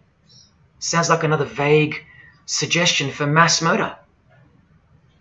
Vera Elder Stanley's book title implies much the same thing. Initiation of the world. That's right, it's coming. You think Vera hasn't been initiated into the secret one-eyed religion? What else has she authored? How about The Finding of the Third Eye, the all-seeing eye?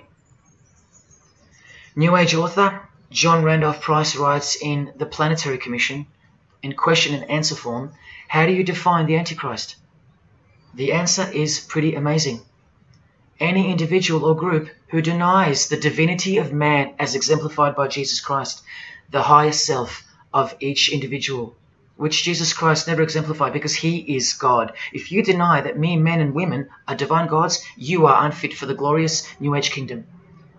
And you are the definition of Antichrist. In Practical Spirituality, he prepares his readers for a population drop of 2.5 billion people before the New Age era can begin. On page 32 of New Age author Barbara Marx Hubbard's book, Happy Birthday Planet Earth, she states that people will either change or die. That's the choice, she says. Notice the New Age has a new gospel, yet all the while, the world will be neglected of the information in the real Gospels, where it warns and predicts. For if someone comes and preaches another Jesus, not the Jesus whom we preached, or another gospel, you are most beautifully tolerant of them. In the Book of Knowledge, The Keys of Enoch, the writer has a quote-unquote direct experience with two spirits, Enoch and Metatron, and they share with the writer spiritually scientific teachings regarding the new system of things soon to be fully manifest. The reason this work is considered extra special amongst its readers is because it was the first book to point out the alignment between the Great Pyramid and the constellation of Orion. The first book ever. That's basically proof that these spirits, Enoch and Metatron, are the real deal. Not only that, it was also the first book to show the direct relationship between DNA coding and the divine name. That's pretty serious, and the atheists should be really waking up by now, because this is the world's most powerful and secret religion we're talking about, nothing less. The writer was told that those who govern the earth are those who have fallen from the heavens. He calls them the masters, and even states that they were punished with penalties that were assigned to each. These are the fallen angels of the Bible, people. These are the masters of the Masonic New Age, as proven here in one of the illustrations from the book. Same symbology. This worldwide catastrophe that is coming will bring about a complete reorganization of Earth's life system. And like all high-grade initiates of the secret societies, every attempt is made to bring positivity to the number of the Vicar of Lucifer. I was given instruction to use the specific light harmonics 666, 999, and 12-12-12. The spirits further inform the writer of the Keys of Enoch that the pattern 666 is used to identify you with respect to the Earth's vibration. The number of the beast of the Book of Revelation of Jesus Christ is not only being glorified, it's manifesting in the world. And from another illustration from the book, once again, the same image we see being used over and over with the eye on top of the pyramid. This is the secret religion that encompasses us and has been influencing us for decades upon decades, 2 to 3 centuries, in fact. Just like the Gospels explain, this is an absolute counterfeit of the truth. Christ is mentioned everywhere, but not Jesus Christ. No, this is the Antichrist spirit, who will eventually manifest and appear to the world as one man. Doesn't sound so mythical anymore when you see that the enemies of Jesus Christ and those behind the New World System, they use biblical terms. And Christ, to depict the antithesis, the anti of the real Christ, their Savior. And these spirits from the world we can't see are the ones who taught mankind the sick art of witchcraft. Look at who supplies this book online, sacredmagic.com. You know what magic really is and what it really entails now. So once again, you can see the connection, the relationship. If you still think that this phrase, New World Order, is a conspiracy theory, you're suffering from a medical condition. On the Lucis Trust website, the consultants to the European Union, you find the statement that the New World servers are occupied with the task of inaugurating the New World Order. In the same article, this shocking admission is made. 2/3 of humanity will stand upon the path at the close of this age, and with that, 1/3 will die, or to put it surreptitiously, will be held over for later unfoldment. That's the Lucis Trust. The word Lucis being the replacement for the word Lucifer, who works hand in hand with the EU, the European Union, stating that 2.5 billion human beings are planned to be killed off. All predicted by Jesus, and only Jesus. And if you still think I'm joking or misleading you about what these people are and what they plan to do, here's a book written by the founder of the Lucis Trust, the Freemason Alice Bailey, Education in the New Age, where she, educates you about mass population reduction. When a form proves inadequate or too diseased or too crippled for the expression of that purpose, it is, from the point of view of the hierarchy, no disaster when that form has to go. Death is not a disaster to be feared. The work of the destroyer is not really cruel or undesirable. Do you see? Did you hear that? Through the all-seeing eye of Lucifer, the destroyer, for the purpose of the new world, death and mass murder isn't evil, it's good. And Alice Bailey in The Labours of Hercules also tries to re-educate us and protect that God-forsaken number, predicted in the Gospels to be associated with evil. The number of the physical plane activity is called the number of the beast. This idea seems to have a horrible fascination with many, but what it really means is that Virgo is the symbol of triplicity, 6 on the physical plane, 6 on the emotional plane, and 6 on the mental plane. not 666 at all. And one more time, from the consultants to the European Union, from their website Lucis Trust, to prove to you that these people are all working toward and waiting for the world leader. The coming of the Avatar and the advent of the coming one are the keynotes of the prevalent expectancy. After everything I've shown you, are you going to ignore this? Or worse, are you going to trust these people, of whom were predicted to this very condemnation 2,000 years ago? Right down to a one-world system, depopulation, and to the man who will carry the number 666, and with it implement a new system in which you won't be able to buy or sell unless you receive a mark in your hand or forehead. And what's just been announced by Business Insider? Cashless society. Due to this, by 2024. This is the manufactured trend for the world. And you better believe it's fulfilling biblical prophecy. You know that book that's been ripped out of schools and hysterically discredited? Why do you think there's a single eye displayed on all the covers of George Orwell's dystopian novel 1984? It's because the one-eye religion is the one in permanent control, where democracy and Christianity have been utterly extinguished and the remaining population live in a whole new level of permanent communism. It is well known that George Orwell himself had ties with the Fabian Society, which is a secret society complete with degrees of initiation. Tucked away neatly somewhere under the wing of Freemasonry, the Fabian Society's logo used to be this: a wolf in sheep's clothing, which is exactly what Freemasonry is. And it was a metaphor for gradually advancing socialism. And socialism is communism for slow learners. This level of denial on our part has been brought on by mass propaganda, because everything has been weaponized to work against you and God's truth. Education, entertainment, and economics. You're a slave to each one. And Freemasonry is the slave master. Listen to the Grand Pontiff of Universal Freemasonry tell you about it in Morals and Dogma. The blind force of the people is a force that must be economized and also managed as the blind force of steam. You are just blind energy to them, made to be enslaved. This force must have a brain. Who do you think the brain is? Freemasonry is the brain, obviously. And he's saying that we're just the body parts that move to its will. Look, these are some pictures I took of the local obelisk in my town. An erect phallus hidden in plain sight. See how the cube at the bottom is rough? In Freemasonry it's called the rough ashlar stone. Well, watch this from Morals and Dogma. The rough ashlar is the people, rude and unorganized. Once again, you can see what this secret society secretly thinks of you. Now see how the stone built on top is smooth? That's called the perfect ashlar.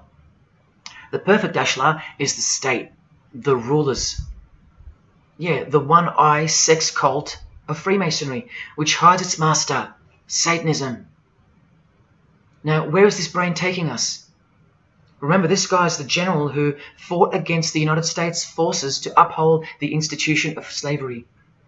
And the Grand Pontiff of Universal Freemasonry, who calls you the vulgar herd and the ignorant multitude, and admits that, yes, unbelievably so, Lucifer is the light bearer.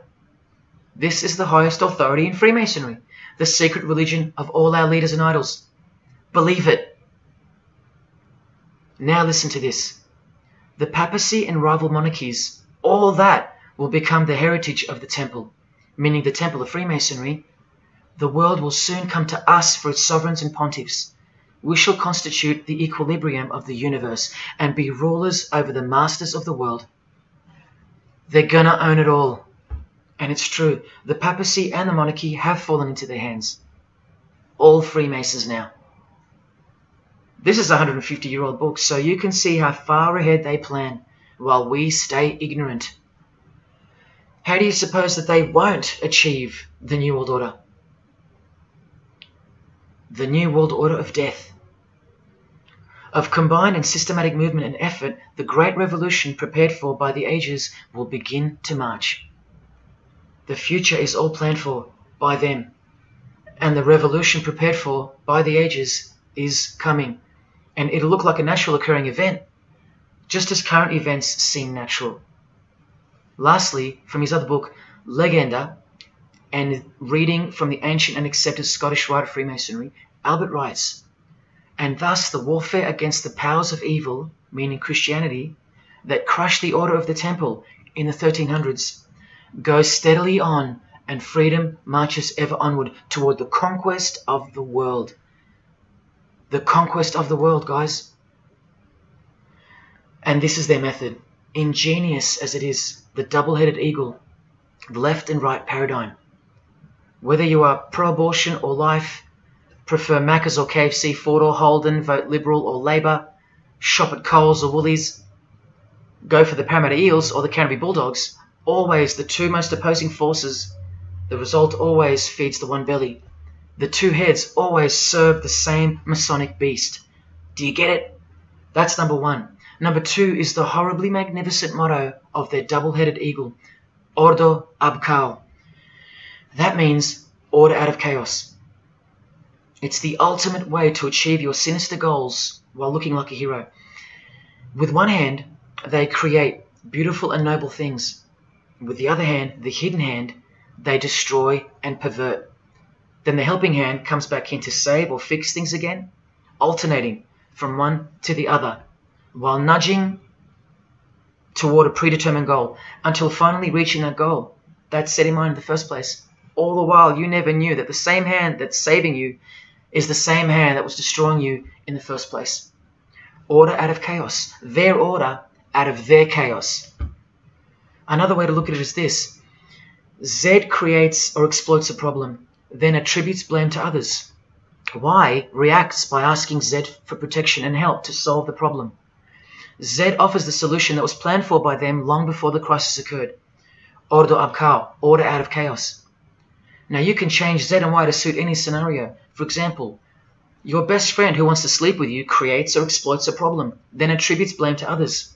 You react by asking your best friend who wants to sleep with you for protection and help to solve the problem. Your best friend who wants to sleep with you offers the solution that was planned by them long before the crisis occurred. Each time your best friend gets closer and closer to you until eventually they're in your bed. How about your employee creates or exploits a problem, then attributes blame to others? The employer reacts by asking the employee for help to solve the problem. The employee offers the solution that was planned by them long before the crisis occurred. The employee eventually gets the promotion. But this is the way I really want to put it. The government creates or exploits a problem, then attributes blame to others. The population reacts by asking the government for protection and help to solve the problem. The government offers the solution that was planned by them long before the crisis even occurred. This is how the Great Revolution, prepared for by the ages by the Freemasons, will begin. So who's going to warn you? Even modern Christianity is steered by Freemasonry. Hillsong won't warn the sheep about Freemasonry and the One World Government. What, the Hillsong senior pastor who wrote these books and lives here? No chance. Did modern day Christian heroes like Billy Graham warn you about Freemasonry? Well, no, because here he is giving the Master Mason grip to other Christian giants like Paul and Jan Crouch, all Freemasons. Here he gives the same third-degree handshake to former President Harry Truman, and here to a Muslim Freemason. Billy is listed as a Freemason in the 33rd degree Albert Mackey's History of Freemasonry by the publisher on the inside flap. Billy's son, Franklin Graham, also won't ever expose Freemasonry because he's too busy eating at Voodoo Donuts, where they sell these donuts and these pentagram donuts. More Christian heavyweights like John Hagee or Hagee throwing up the devil's horns. He'll never preach against Freemasonry. Neither will all these world-famous pastors throwing up the devil's horns. The very popular Ray Comfort even stated that he wasn't a Freemason. Well, here he is, giving a perfect Masonic handshake with pastoral giant Joyce Meyer. Do either of them expose Freemasonry, or the fact that it's the driving force behind the One World Government, all predicted by Jesus? Of course not. What about Christian radio or the Christian music scene?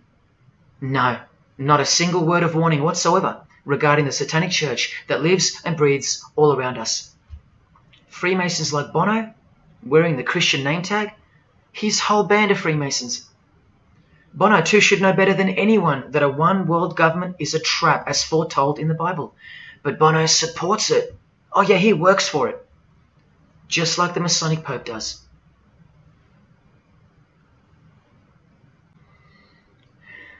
Even if by some freak chance they didn't know any better.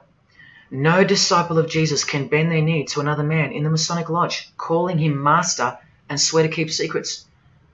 Look what they call each other from the Encyclopedia of Freemasonry.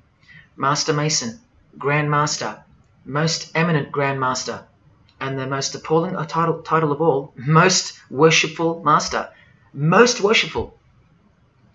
Do you see how extra deluded the Christian Freemason has to be when Jesus said, "Do not be called master, because one is your master"? And what about all those oaths? Don't worry, Jesus covered that too. What I tell you is this: do not put yourself under oath at all, but let your yes mean yes and your no mean no. How's that for an idea? But the Freemasons' yes means no, because they all swear to lie and conceal from the first degree initiation all the way through. What is whispered in your ear, proclaim it from the rooftops. That's Jesus. You see the contrast? How precise he was and still is. You think Bono and the Pope don't know about the Masonic calendar and how it's not the same calendar as ours? From the Encyclopedia of Freemasonry, the real date of the world is found by adding 4000 to the Vulgar era. This whole Christian era is vulgar. So the year in the Masonic world is actually 6021. And this abbreviation is in French, the Vulgar era, beginning since the year of the Lord, since the year of Jesus Christ. That's how they feel about the current age, which is coming to a mind-blowing end by design. Now, do you think Freemasons aren't capable of mass murder? Well, Joseph Stalin murdered approximately 20 million people, and he was a Freemason, displaying the sign of the master of the second veil of Freemasonry. Vladimir Lenin was the leader of the Bolshevik Party, and he paved the way for the mass murder of 60 million people, mostly Christians, and he was a proud Freemason. And ladies and gentlemen, this is Adolf Hitler, a Freemason, clearly giving the grip of a Master Mason. And here he sits next to his military leader, Hermann Göring, who is also displaying his allegiance to Freemasonry with a hidden hand. He even displays the Masonic triangle, just like fellow Masonic brother Jay-Z. The mind of Hitler surrounds you now. It just hasn't pounced yet. The mind of Hitler isn't isolated to some portion of the world anymore. It now encompasses you. Hitler is everywhere. Far more clever than you can imagine. Evolved and sleeping in your bed. It's easy to say that's impossible. Once upon a time, 70 million Germans adored him. Once upon a time, Hitler was named Man of the Year by Time magazine. You've been fooled by the satanic machine. Please don't try to get inside to the mind of Freemasonry. It's like trying to understand Satan himself. You can't, and you don't want to. Freemasons will make friends with their most hated enemies. They will cross-dress their morals to move closer to their goal. They'll make the English language void of any meaning by turning everything inside out and upside down to camouflage its objectives. They will simultaneously create charities along with the greatest machines to ever destroy the hearts of men, like pornography. They will sell their souls to gain the world. They are a dichotomy, a paradox, a lie that loves to speak the truth and a truth that loves to lie. They are a snake eating their own tail, consuming what they produce. Freemasonry is hell dressed as heaven, death dressed as life. Its God is an angel of darkness dressed as an angel of light, and 90% of its membership is a shield, lost in its symbolism. Freemasonry has become the ally and the opposition. Who are the biggest voices on so-called climate change in recent years? Which is more order out of chaos? Al Gore, a Freemason, and Greta Thunberg. From a Jesus-hating, secret society family. Freemason and former Russian President Mikhail Gorbachev said this in 1996. Yes, the whole world is under the control of the evil one, like the Gospels say. Freemasonry controls the opposition, with the most popular conspiracy theorists Alex Jones and David Icke, both banned, yet both secretly Freemasons, who will lead you in every direction except into the arms of the ultimate power of the Gospels. Every noteworthy religion is comfortably caught in the Masonic net, because they all stem from a lie. Here's the Dalai Lama with a bunch of Freemasons. He just loves hanging out with famous people. Here he's throwing up the devil's horns with Freemason Gene Simmons. But there's no way the Dalai Lama can be a Freemason, right? Well, here he is displaying the hidden hand of the Freemasons next to George W. Bush, a fellow brother. That's right, the Dalai Lama is a Freemason, under an oath of silence and sworn to secrecy. Are you going to wake up now? Here he is with his students in his temple. And what's behind him? This symbol. Can you see? The pyramid with the emanating eye on top, symbolized by a sun, which you know now is the phallus of the god of this world, shooting forth his generative light, his mystical sperm that gives life, and whose one eye transcends good and evil, both of which are just illusions of the mind. Understanding this comes by initiations, and yes, tantric initiations are used in Tibetan Buddhism. Gerald York was the Dalai Lama's emissary, his personal representative to the West, and he was personal friends with 33rd degree Freemason and Satanist Aleister Crowley, who wrote 20 essays named Aleister Crowley, The Golden Dawn, and Buddhism. And he also served as a consultant to the movie Lucifer Rising, the Dalai Lama's representative. See how the eye can also be represented by the sun, caught behind the moon in this movie poster. That's just like the Dalai Lama's logo. And here's a scene from the movie with the Masonic square and compass hidden in plain sight. Look at the symbol of Buddhism, and look at the floor inside every Masonic lodge, symbolizing opposites and equilibrium, which creates life, and where evil is not what it seems, it's necessary. Why do you think the New Age author Christopher Hyatt, who writes that the Grand Vicar of Lord Lucifer is soon to be crowned Prime Minister of the world, notes in that same book his appreciation of Nietzsche, the man who states that the Christian is the sick animal man, the Zohar, which is witchcraft, and Buddha. These are the people he appreciates. Why does he lump Buddha into the same basket? I'll tell you why right now. Because in his highest manifestation, the Buddha, seeing the illusionary world through the all-seeing eye, his third eye, would not interrupt a rape if he happened to walk by, so as to stay detached from the karmic cycle. Whereas Jesus, knowing everything and more than the Buddha, would sacrifice himself, because he was born to destroy evil, not transcend it. So tell me, who would you rather have walk by if you were being raped? A transcendental meditator or Jesus Christ?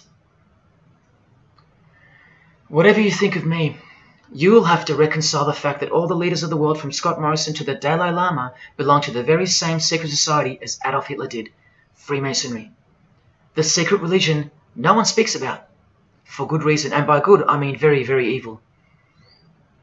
What do you think is going on here? I've told you almost exactly what's going on. We're in a lot of trouble, because in the land of the blind, the one-eyed man is king, and Hitler, Stalin, and Lenin combined will be child's play compared to what's just ahead. Now here's a point-blank picture of the future and the reality of their most brutal truth from the 33rd degree Freemason Aleister Crowley's The Book of the Law. We have nothing but the outcast and the unfit. Let them die in their misery.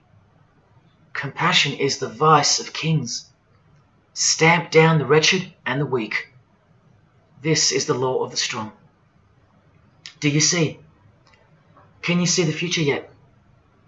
Now please pay attention from his other book, Magic in Theory and Practice.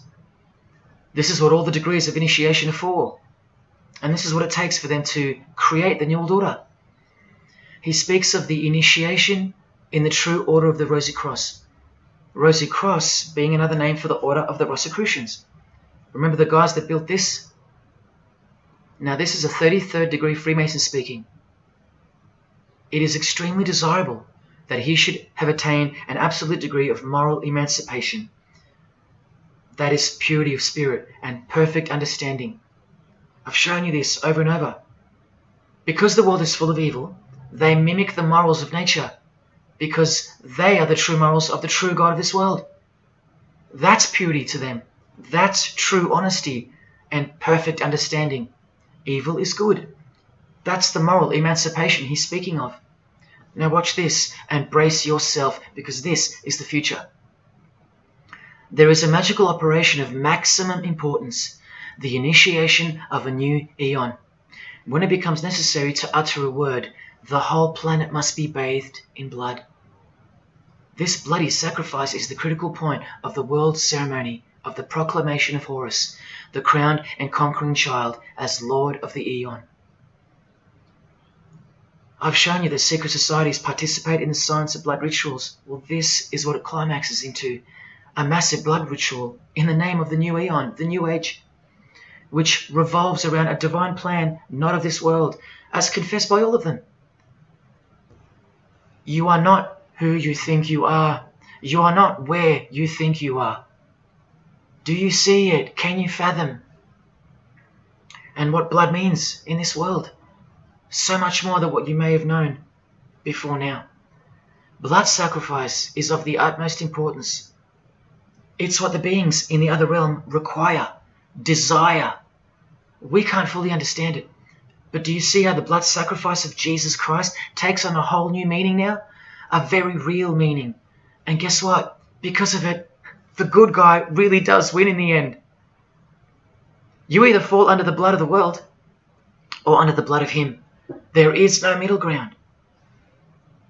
Blood is like the monetary currency of the spirits. And that's how God bought us back from the legal ownership of the ruler of this world with blood, his own blood. Now you can begin to understand why they hate him so much. Because that's why he was born into the world of flesh, to produce blood of his very own. Not by means of perishable things were you set free once and for all, by the payment of ransom money, but by costly blood, by the one who was visibly manifested at the closing years of the times, for your sake. That is the truth. Do you think it's just a coincidence that this is the last age before the long planned for new order of the ages? That's ages, plural. That means forever. That's the plan. That's why the Gospels say that he was visibly manifested at the closing years of the times, at the end of this last age. In the book 1984, George Orwell told us, if you want a vision of the future, imagine a boot stamping on a human face forever. I've shown you that this so-called new age is in actuality a new satanic age. And it's not really new at all. It's very old indeed, it's ancient. But like I said, its progress was derailed by the appearance of Jesus on the human scene. Now I'll prove to you that the New Age is an old religion. Novus Ordo Seclorum is part of a quotation taken from the Roman pagan philosopher Virgil's 4th Eclogue, which was borrowed by him from the Sibylline records, which were ancient prophecies delivered by an oracle through witchcraft or divination. That's where the phrase Novus Ordo Seclorum comes from. Now look at what the full phrase actually says. A mighty order of ages is born anew. Both the prophetic virgin and Saturnian kingdoms now return. Now a new progeny is led down from the lofty heavens. Favour chaste Lucina, the boy soon to be born, in whom the Iron Age shall come to an end, and the Golden One shall arise in the whole earth. We've just been told that the New Age is a Saturnian kingdom, which returns. So it's been here before. Next we see that a new progeny, meaning a new seed, a new race, there's that race again, is coming to earth. And that a boy will be born who will bring the Iron Age, which is the age we're currently in, to an end. And that the Golden Age, the New Age about to begin, will again arise over the whole world.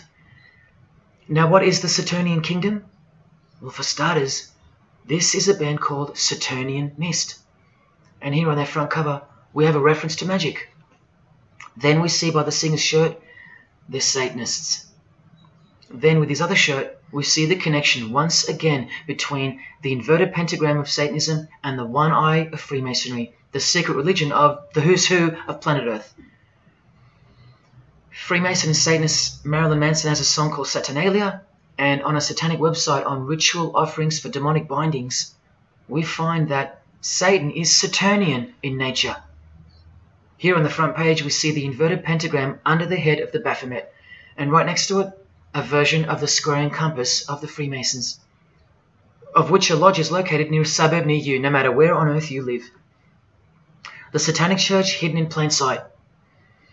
Now let's go straight to the source so you can see for yourself the nature of the New Age Saturnian kingdom found in the full quote of the Freemasons' New World Order seal. From this book, which is a factual study of the single most influential occult organization in modern Germany, the Fraternitas Saturni, or the Brotherhood of Saturn. We learn of the path of the Saturnian initiate, which is outlined in detail with the meaning of all 33 grades, 33 degrees of Freemasonry.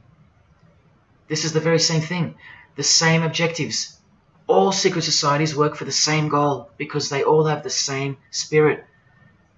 The only difference between Freemasonry and this Saturnian fraternity is that your local Masonic lodges are veiled and camouflaged filtering systems for future Satanists, from which all influential figures of society are chosen, where the real religion begins at the 33rd degree.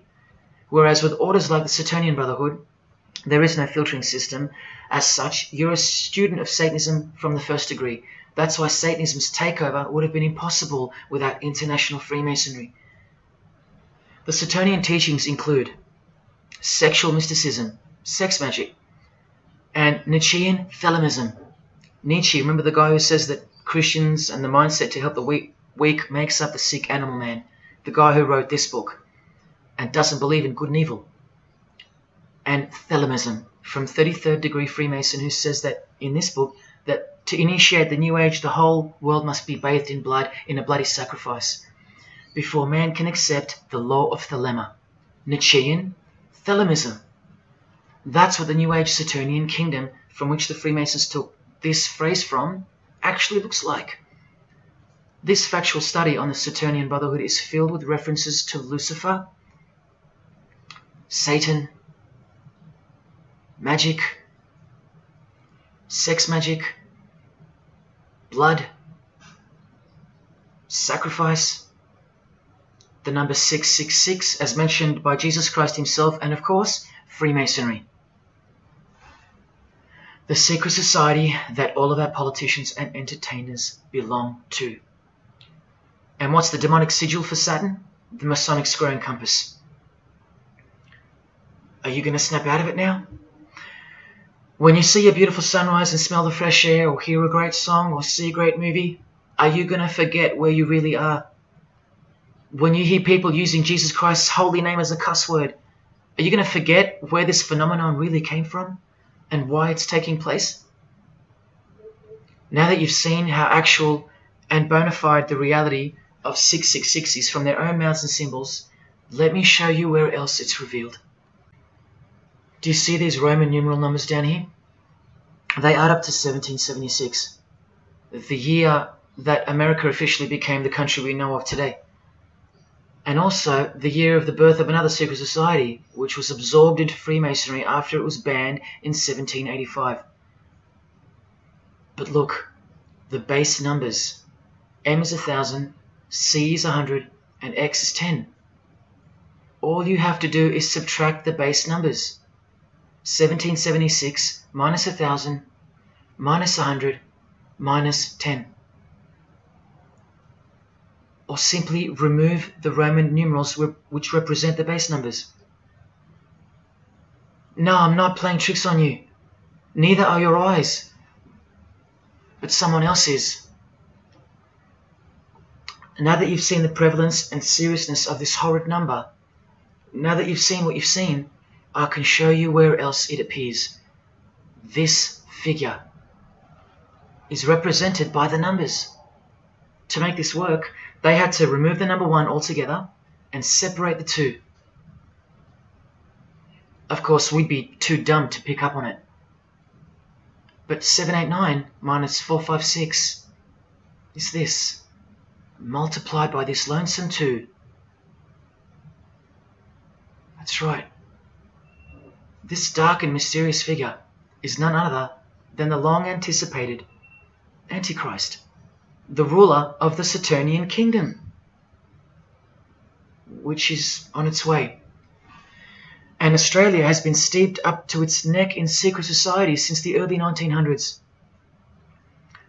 World Economic Forum logo, with this slash through the O's, is of course representative of the number of the ruler of the New Age, 666.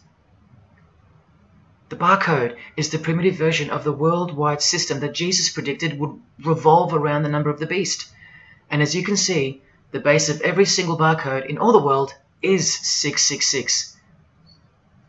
No matter if the lines are on the ends and in the middle are elongated or not. I found that out from the horse's mouth in an interview with the man who was commissioned by IBM to come up with a new way to automate data collection. There are in fact 3 6s in the Google logo, which comes from this occult symbol. Coincidence? And he found in a Masonic lodge the square and compass symbol appears in the middle of a hexagram, which is a symbol used in the royal art of Freemasonry, witchcraft, as shown in this book. Well, among other things, the hexagram itself can be broken down to quite clearly represent 666. This is a Masonic square and compass designed by the Manal Masonic Lodge, symbolizing world unity. Up the top you find the logo of the United Nations. Well, there are 33 segments in the UN logo, symbolizing the 33 degrees of Freemasonry. See this crop circle here with the Masonic eye on top of the pyramid? I know nothing about crop circles and the phenomenon of them, but I know how many rays are coming off the eye. 33. 33 degrees of Freemasonry. Don't forget that the highest authority of Freemasonry already admitted to be the designers of the pyramidal seal in a 1962 edition of their magazine, The New Age. I've shown you how the inverted pentagram makes for the spelling of the word Mason in the same seal. Well, that same pentagram with the elongated top horns appears here in a European Union logo. An inverted satanic pentagram right in front of our eyes. Here's the European Union building architecturally mimicking the Tower of Babel. That was the very same tower that the God of the Bible destroyed thousands of years ago, according to the Bible, when Nimrod, one of the admitted founders of the original craft of Freemasonry, tried to unite the world under one world government. So this logo and this building design is a clear statement to the God who intervened the first attempt at a world government. This is England's Secret Service logo for MI5 with the word intelligence being symbolized by the eye of Lucifer, who was viewed as the most intelligent entity in existence by the secret societies. And this is the symbol for the Information Awareness Office. You know exactly who's in control, and now you know exactly what they want, and they will get it. In a 1962 article written by former US President and Freemason's wife, Edith Roosevelt, in the New Hampshire News, and speaking of the spiritual counterpart building for the United Nations, called the Temple of Understanding, she writes that the symbolism planned for the building dates back to the black magic practiced by the high priests of ancient Egypt, and that the building will contain a giant eye. You don't have to wonder why now, because you know why. This clothing designer is fully aware that the one-eye symbol is synonymous with Satan and hatred of Jesus. Does this movie poster make any more sense to you now? Well, are you ready for the second biggest shock of all?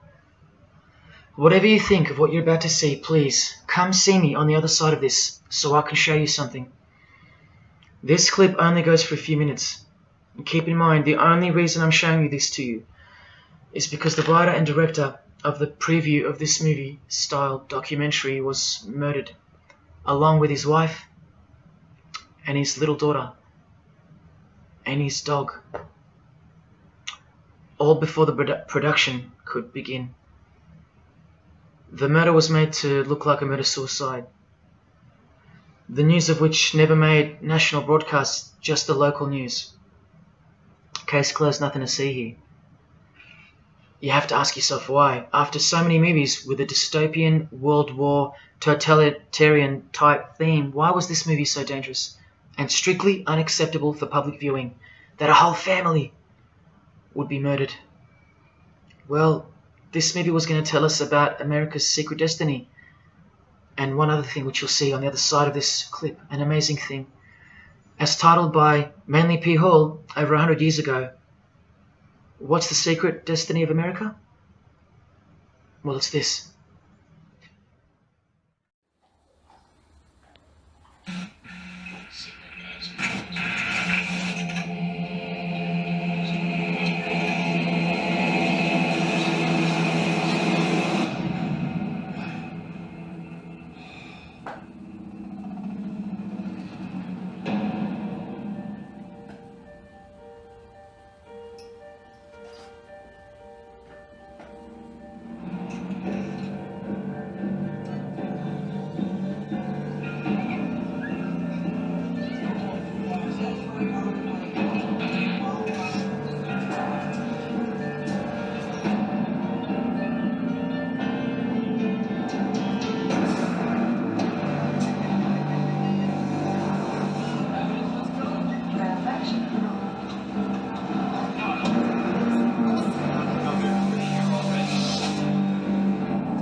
What was David's hidden message inside the Grey State? And could it be the reason for his death? Perhaps the scariest part of Grey State's conceptual trailer is this character here, who appears to be operating a guillotine. David Crowley was very intentional in this frame of the movie. He added something that I believe he wanted the people to know about. Who is the identity of this executioner? If you look closely, you will see that this terrifying character is wearing something around his waist. It appears to look like an apron. The executioner wears a Freemason apron, complete with the all-seeing eye, the compass, and the two pillars. I do believe David Crowley is trying to tell us something. He is telling us that the organization behind the French and American revolutions, the organization behind the Italian Revolution of 1830, the organization that outlined a plan to overtake the Vatican in a document called the Alta Vendita, the organization behind the Trail of Tears and the deaths of thousands of Native Americans under Freemason Grandmaster Andrew Jackson, the organization behind the Ku Klux Klan in the United States post-Civil War and its rebirth in 1915, the organization behind Hiroshima and Nagasaki during 33rd degree Freemason Harry Truman's presidency.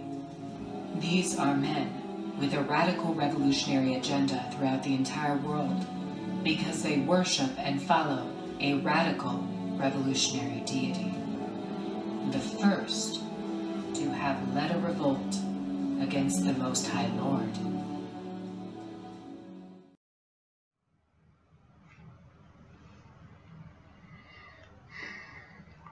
When I was in high school, coming from a completely non-Christian and non-religious family or background, I distinctly remember the first time that I decided that the Bible, or the New Testament, to be more precise, was definitely not true. Made up, fairy tale, whatever. It was one verse, one scripture that to me at the time proved unequivocally that it wasn't written for our time. A prophecy that was impossible to be fulfilled. Here's the verse. And I saw thrones, and they sat upon them, and authority to administer justice was given them. And I saw the souls of those who had been beheaded, because of the testimony they bore of Jesus, and because of the word of God. No way could guillotines be introduced as a form of execution in the 21st century, right? No way. Proof that the Bible was a prehistoric book written for prehistoric people. And this is long before he woke me up on a midnight highway to spare my life from a high-speed collision into a concrete wall. Ladies and gentlemen, in 2021, like the smartphone or the smartwatch, this is called the Smart Guillotine. Built by Chanel. You know, the perfume and clothing and accessories brand for the rich. What on earth does a perfume company have to do with chopping people's heads off? Well, I thought I told you that all of this is just the tip of the iceberg. I wonder who really owns Chanel.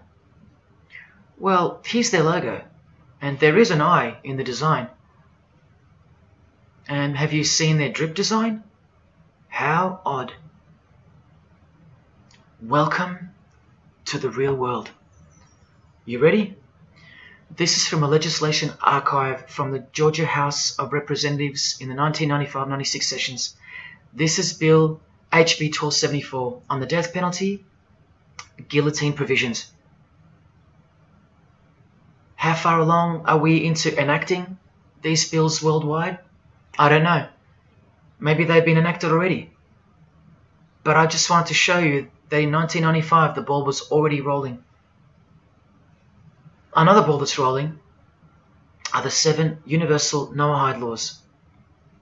They sound great from the outside, designed so to conceal some terrifying details on the inside. Firstly, they were signed into US law in 1991 by George H.W. Bush on March 26. Here's the bill and resolution. It was named Education Day. As you can see in the details of Resolution HJ 104, they are the 7 Noahide laws, resolved by the Senate and House of Representatives of the United States of America in 1996. Every single president since H.W. Bush has annually re-signed this resolution. Many world leaders have called for the acknowledgement and observance of the 7 Noahide laws, including the President of the European Union in July 2014 and the Australian Governor-General Michael Jeffrey in 2008. And this will be international law. So what's the problem? Well, just for starters, the law against idol worship will include, quite specifically, the worship of Jesus Christ as the Son of God, which the Noahide laws will classify as blasphemy, and the punishment for transgressing the 7 Noahide laws and for blaspheming the ineffable name of God by calling Jesus God is decapitation. I'll let you take that in for a second.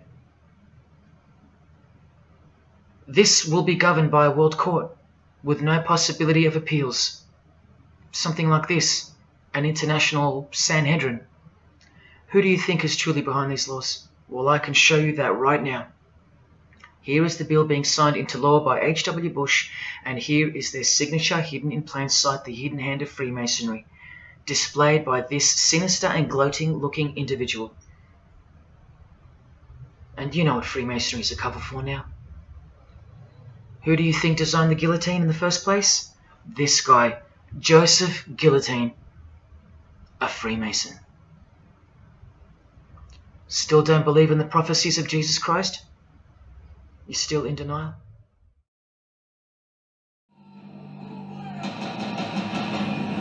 Last night I dreamt about how things were. When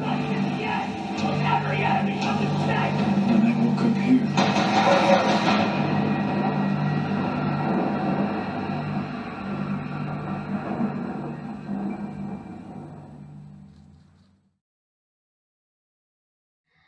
Well, that's why the director was murdered.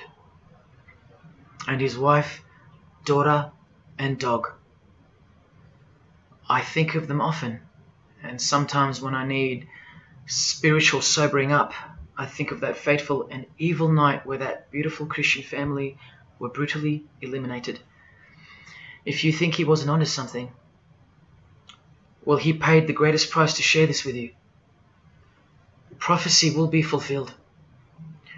Listen to the words that come right after the execution by guillotine scripture in the Gospels. And I saw those who were such that they did not worship the beast, nor his image, and did not receive his mark of identification upon their forehead and hand. Remember this mark in the video? I'm not saying that the director knew what the mark would be, but based on the symbology, he knew who would be behind it. Look at the triangular symbol of the Freemasons.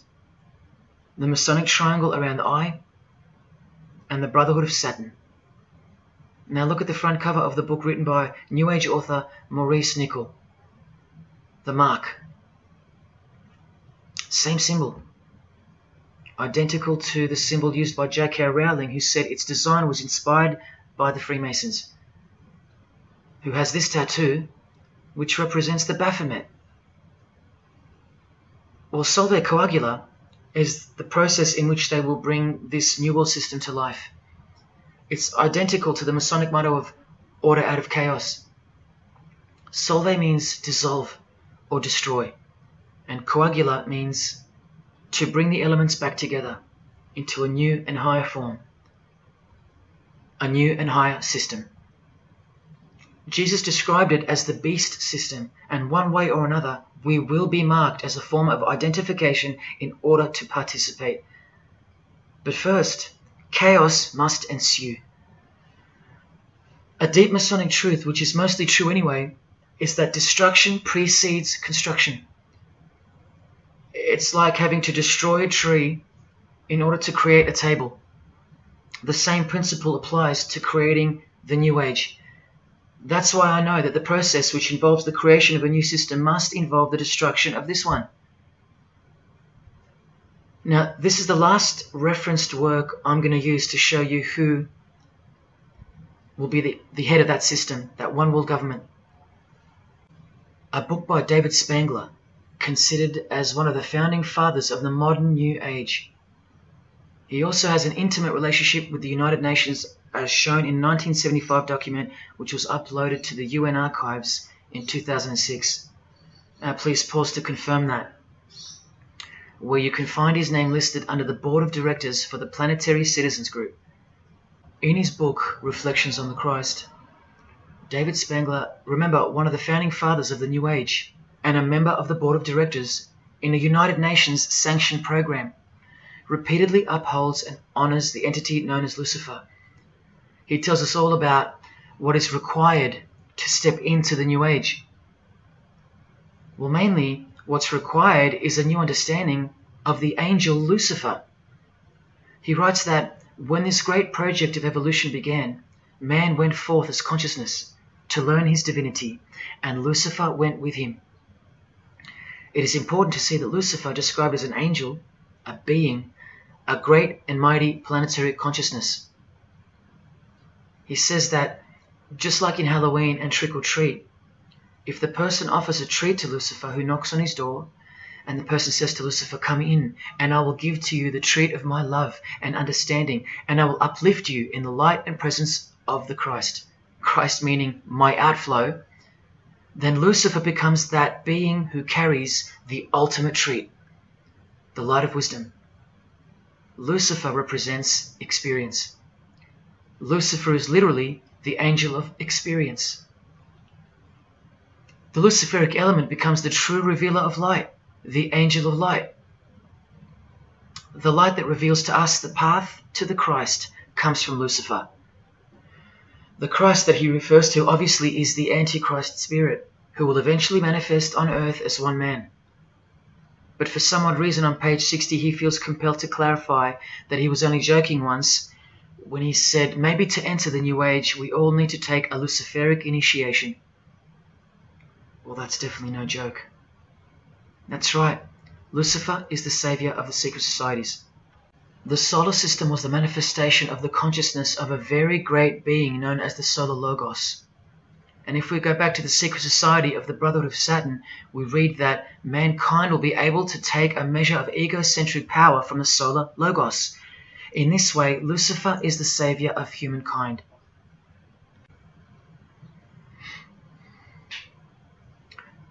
Do you see who you're dealing with?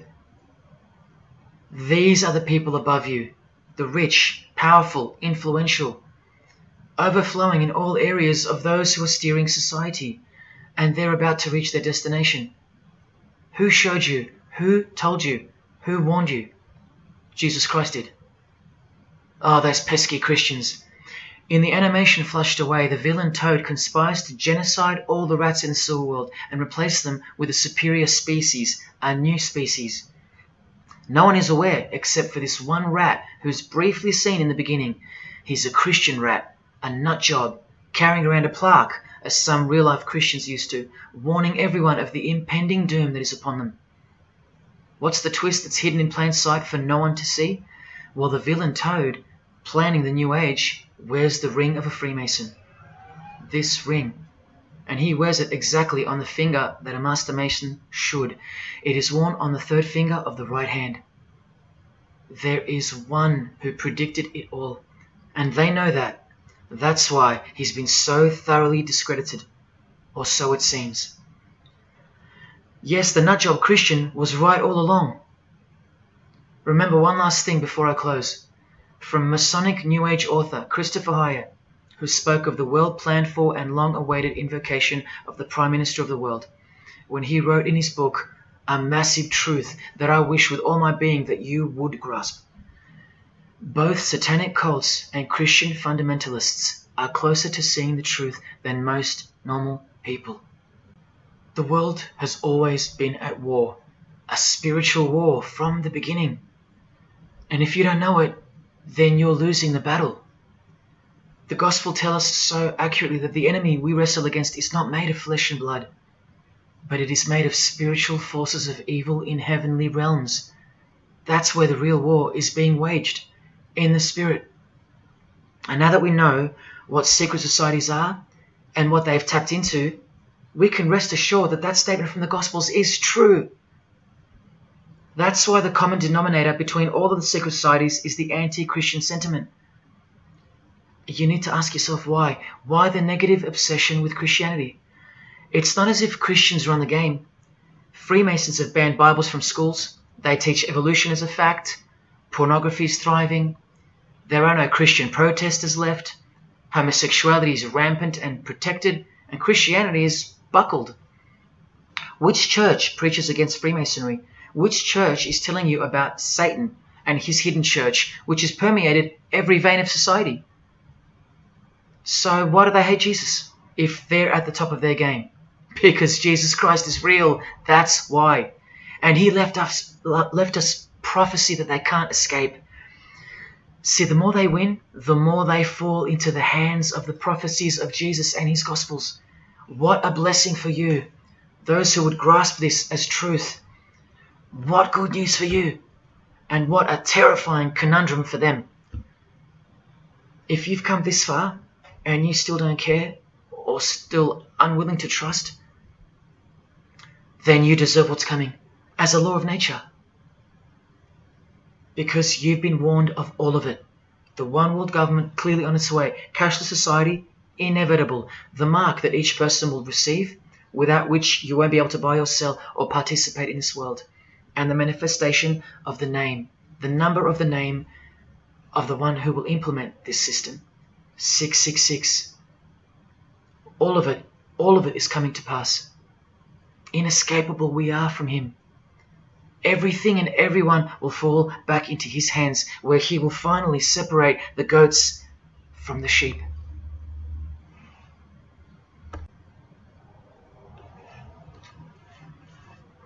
Now watch the Bible destroy Freemasonry like no other book in 2 minutes. Regarding their lodges and obelisks, their heart is faithless. Now they must bear their guilt. The Lord will break down their altars and destroy their sacred obelisks. And speaking of the bloodline that gave birth to Jesus, God says, "You shall not set up for yourselves a sacred pillar, which the Lord God hates." See what you're up against, Freemasonry? While Freemasonry meets and speaks in darkness and secret, Jesus said, "I have spoken openly for all the world to hear, and in secret I've said nothing." Freemasons are known as builders. Well, the stone which the builders rejected has become the cornerstone. Everyone who falls on that stone will be dashed to pieces. Anyone on whom it falls will be crushed. Every Masonic lodge is built so that all the members face the east. Who are these men with their backs toward the temple, facing the east and worshipping the sun?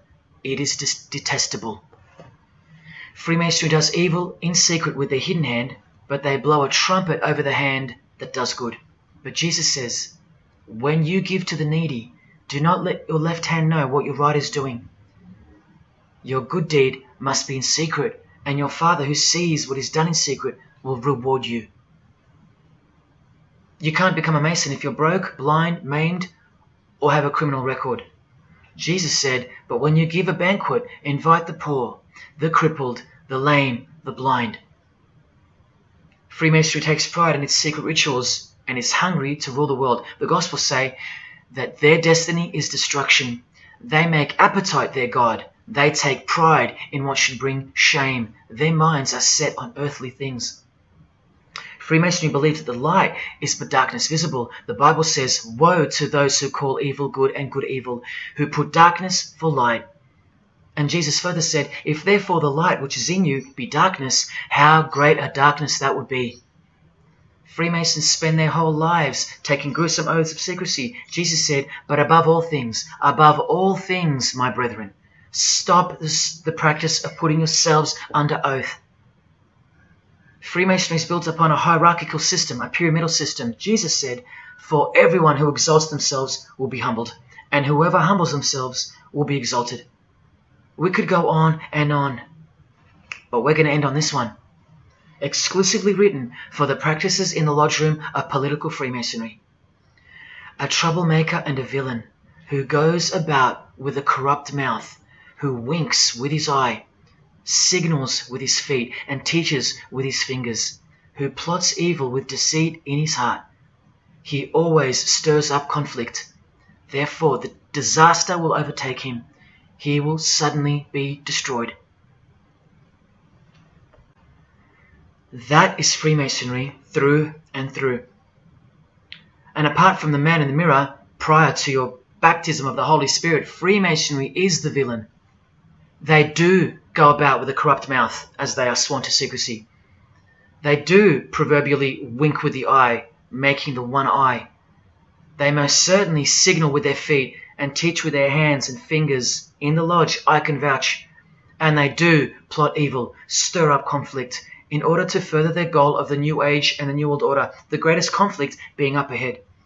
But thank God Almighty above, the verse also tells us that disaster will overtake them, and they will be destroyed. One frightful and glorious day, you can count on that.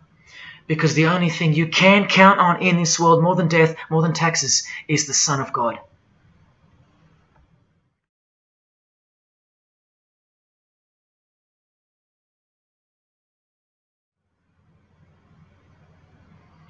This is it. This is the last shock, and by far the biggest.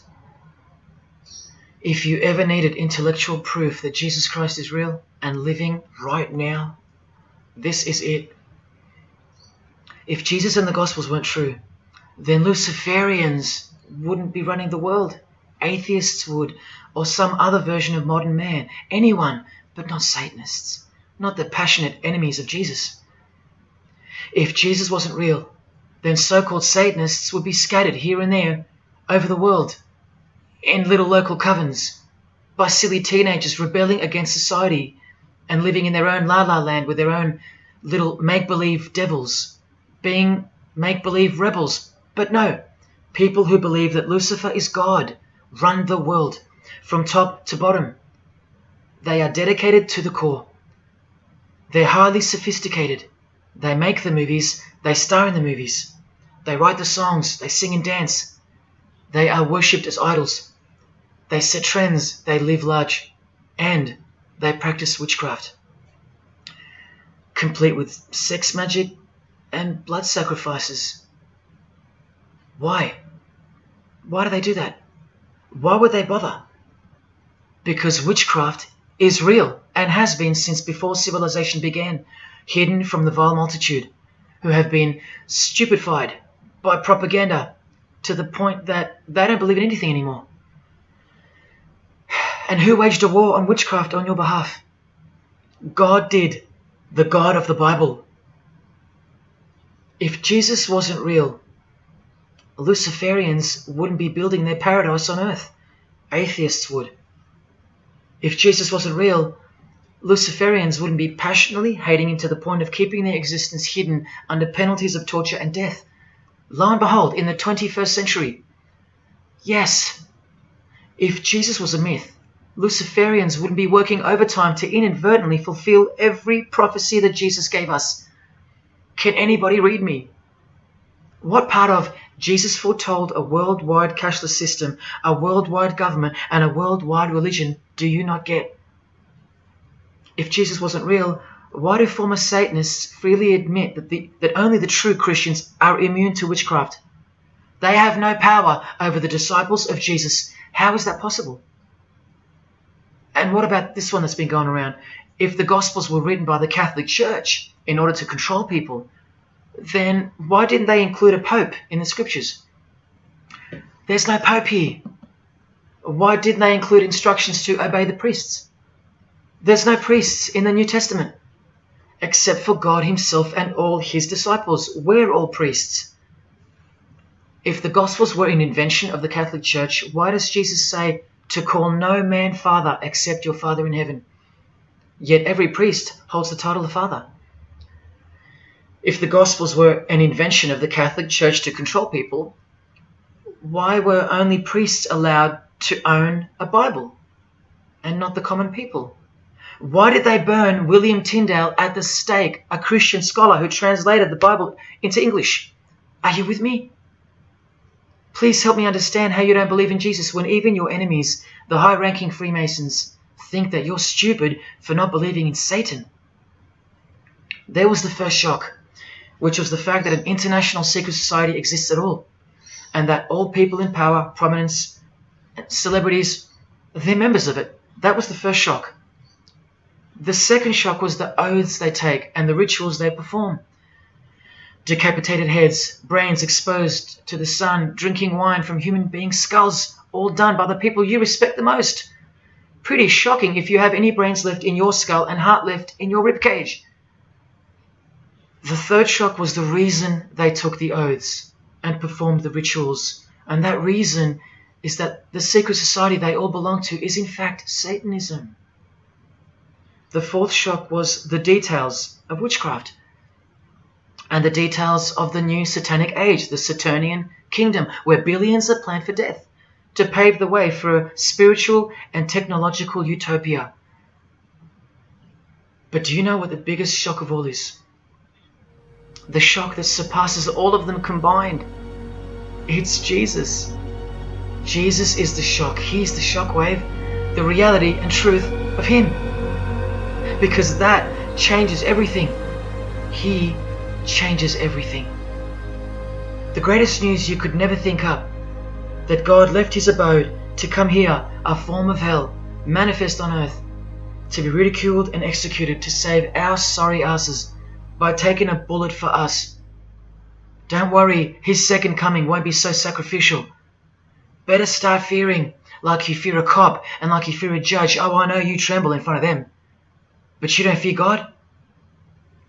Oh, how we love the darkness and sin. Possibly you, loved gossip, you loved sex and porn, you loved sodomy, you couldn't stop lying, you couldn't stop cussing, you loved your idols, singers, actors, sports people, sports teams, putting people who fart, smell and eventually die on a pedestal. You just couldn't cut yourself off from the ways of the world. Purity? Who wants to be pure? I have to be pure? I have to live holy? Stop sinning? That's so boring. What kind of God is this? To hell with that God. Well, do you like filth in your home? Do you? Do you like filth on your carpet, on your clothes, on your face? Do you invite filthy guests over and give them a share in all your belongings and all your power? Do you give them the keys to your house and car? No, you don't. But the Creator, who has the greatest house of all, he should. We can barely earn $1,000 a week, and we don't give that away to anyone. But now God should share his wealth with you, the unclean, the unrepentant. Is it too much to ask your filthy guests to clean up before they enter? To watch their mouths, to control their willy? Is that too much to ask? Oh, but if God was real, what about all the children that die? What about them? What are you doing about them? Are you still stuck on which phone you're going to upgrade to or what's for dinner? Why don't you leave your abode, your luxuries and your loved ones and risk it all to go save some children yourself? Oh, but what about all those who've never heard of Jesus? Let me ask you, what's your excuse? I know they have one, but what's yours? You've heard of him. Every morning you wake up and look at the calendar is a testament to his name, because it's 2021 in Australia, it's 2021 in Brazil, it's 2021 in China, it's 2021 in every single country in the world. So let me ask you, 2021 years since what? Like I said, just waking up in the morning and knowing what day it is a testament to him. But if God was real, why wouldn't he just show himself? Show himself to who? To you? You can't even get on your knees and repent. You can't even hate sin and scream out to him. So why would he? How do I get the girl if I don't ask her out?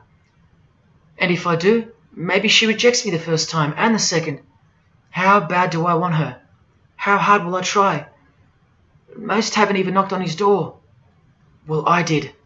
I just kept knocking and knocking, and then I started banging and banging. I refused to leave his porch. I lay there like a hungry puppy.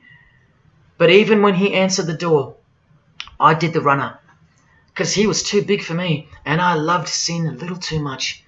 Yet he still left the light on for me.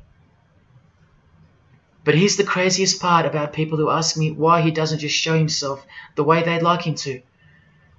Their hearts have been so hardened that even if he did appear to them, in 2 weeks they would go back to being their old self, and he knows that. That's why. They might even forget it ever happened. Oh, that was just a crazy day. That was probably all in my head. Oh, how we love to make excuses. But if God was real, what about all the other gods? What other gods? Did Buddha perform a miracle for you? Did he affect a plethora of witnesses? Were his followers stoned to death, sawn in half, eaten alive? Did historians of his era leave any trace of him? Did he prophesy all the kingdoms that would appear on earth, and in what order? Did he foretell of worldwide floods, of enemies that would despise his followers, use his name as a cuss word, and eventually attempt to set up a world kingdom? Did his appearance change the calendar from one end of the world to the other, and predict that his appearance would in fact change the calendar? What did the Prophet Muhammad do for you? Apart from stealing Jesus from billions of people and corrupting the Gospels, did he dedicate his entire life to sinlessness? Did he remain celibate so that his blood could make a difference in the hidden realm? By the science of sacrifice, which is practiced in secret every day, in order to shield your very soul? No, he didn't. Instead, he had 11 wives. One of them was 9 years old, and he lived like a king, while the real king lived like a slave, and died like one too, and washed the feet of his disciples while demons trembled at his name and presence, and still do. And let's not even bother with the other pagan gods, Osiris, Odin, Vishnu, all inventions of fertility cults that worship the sun, sex, genitals, death, destruction, agricultural religions. Did anyone else apart from Jesus Christ ever say the words, I am the truth? Have those words even ever come out of someone's mouth? I've heard of, I know the truth, I have the truth, but I am the truth? That doesn't even make sense. Unless truth itself was once upon a time born on earth as a man. Well, of course he's the truth. Where are all the heart-wrenching, knee-buckling testimonies about the indescribable power of this Holy Spirit, which comes in to sweep you off your feet and drown you in its tides, changing you forever? Where are all those testimonies? I'll tell you where they are. In the Christian column. That's where. Oh yeah, you'll get them here and there in every genre, but Christian testimonies simply outclips the rest. Where are all the life-changing, electrifying Hindu testimonies? The Muslim testimonies? A Muslim, Buddhist, or a Jew on the street corner, or from the proverbial rooftops, shouting the truth for all to hear, no matter the cost, because they love us that much, because he loves us that much? Where are they? And Freemason testimonies? Have you even heard of one of those? Satanic testimonies? You ever heard of one of those? A Freemason on his knees, sobbing from joy because of the overwhelming knowledge that Lucifer loves him? No Mason or Satanist has ever done or heard of such a thing.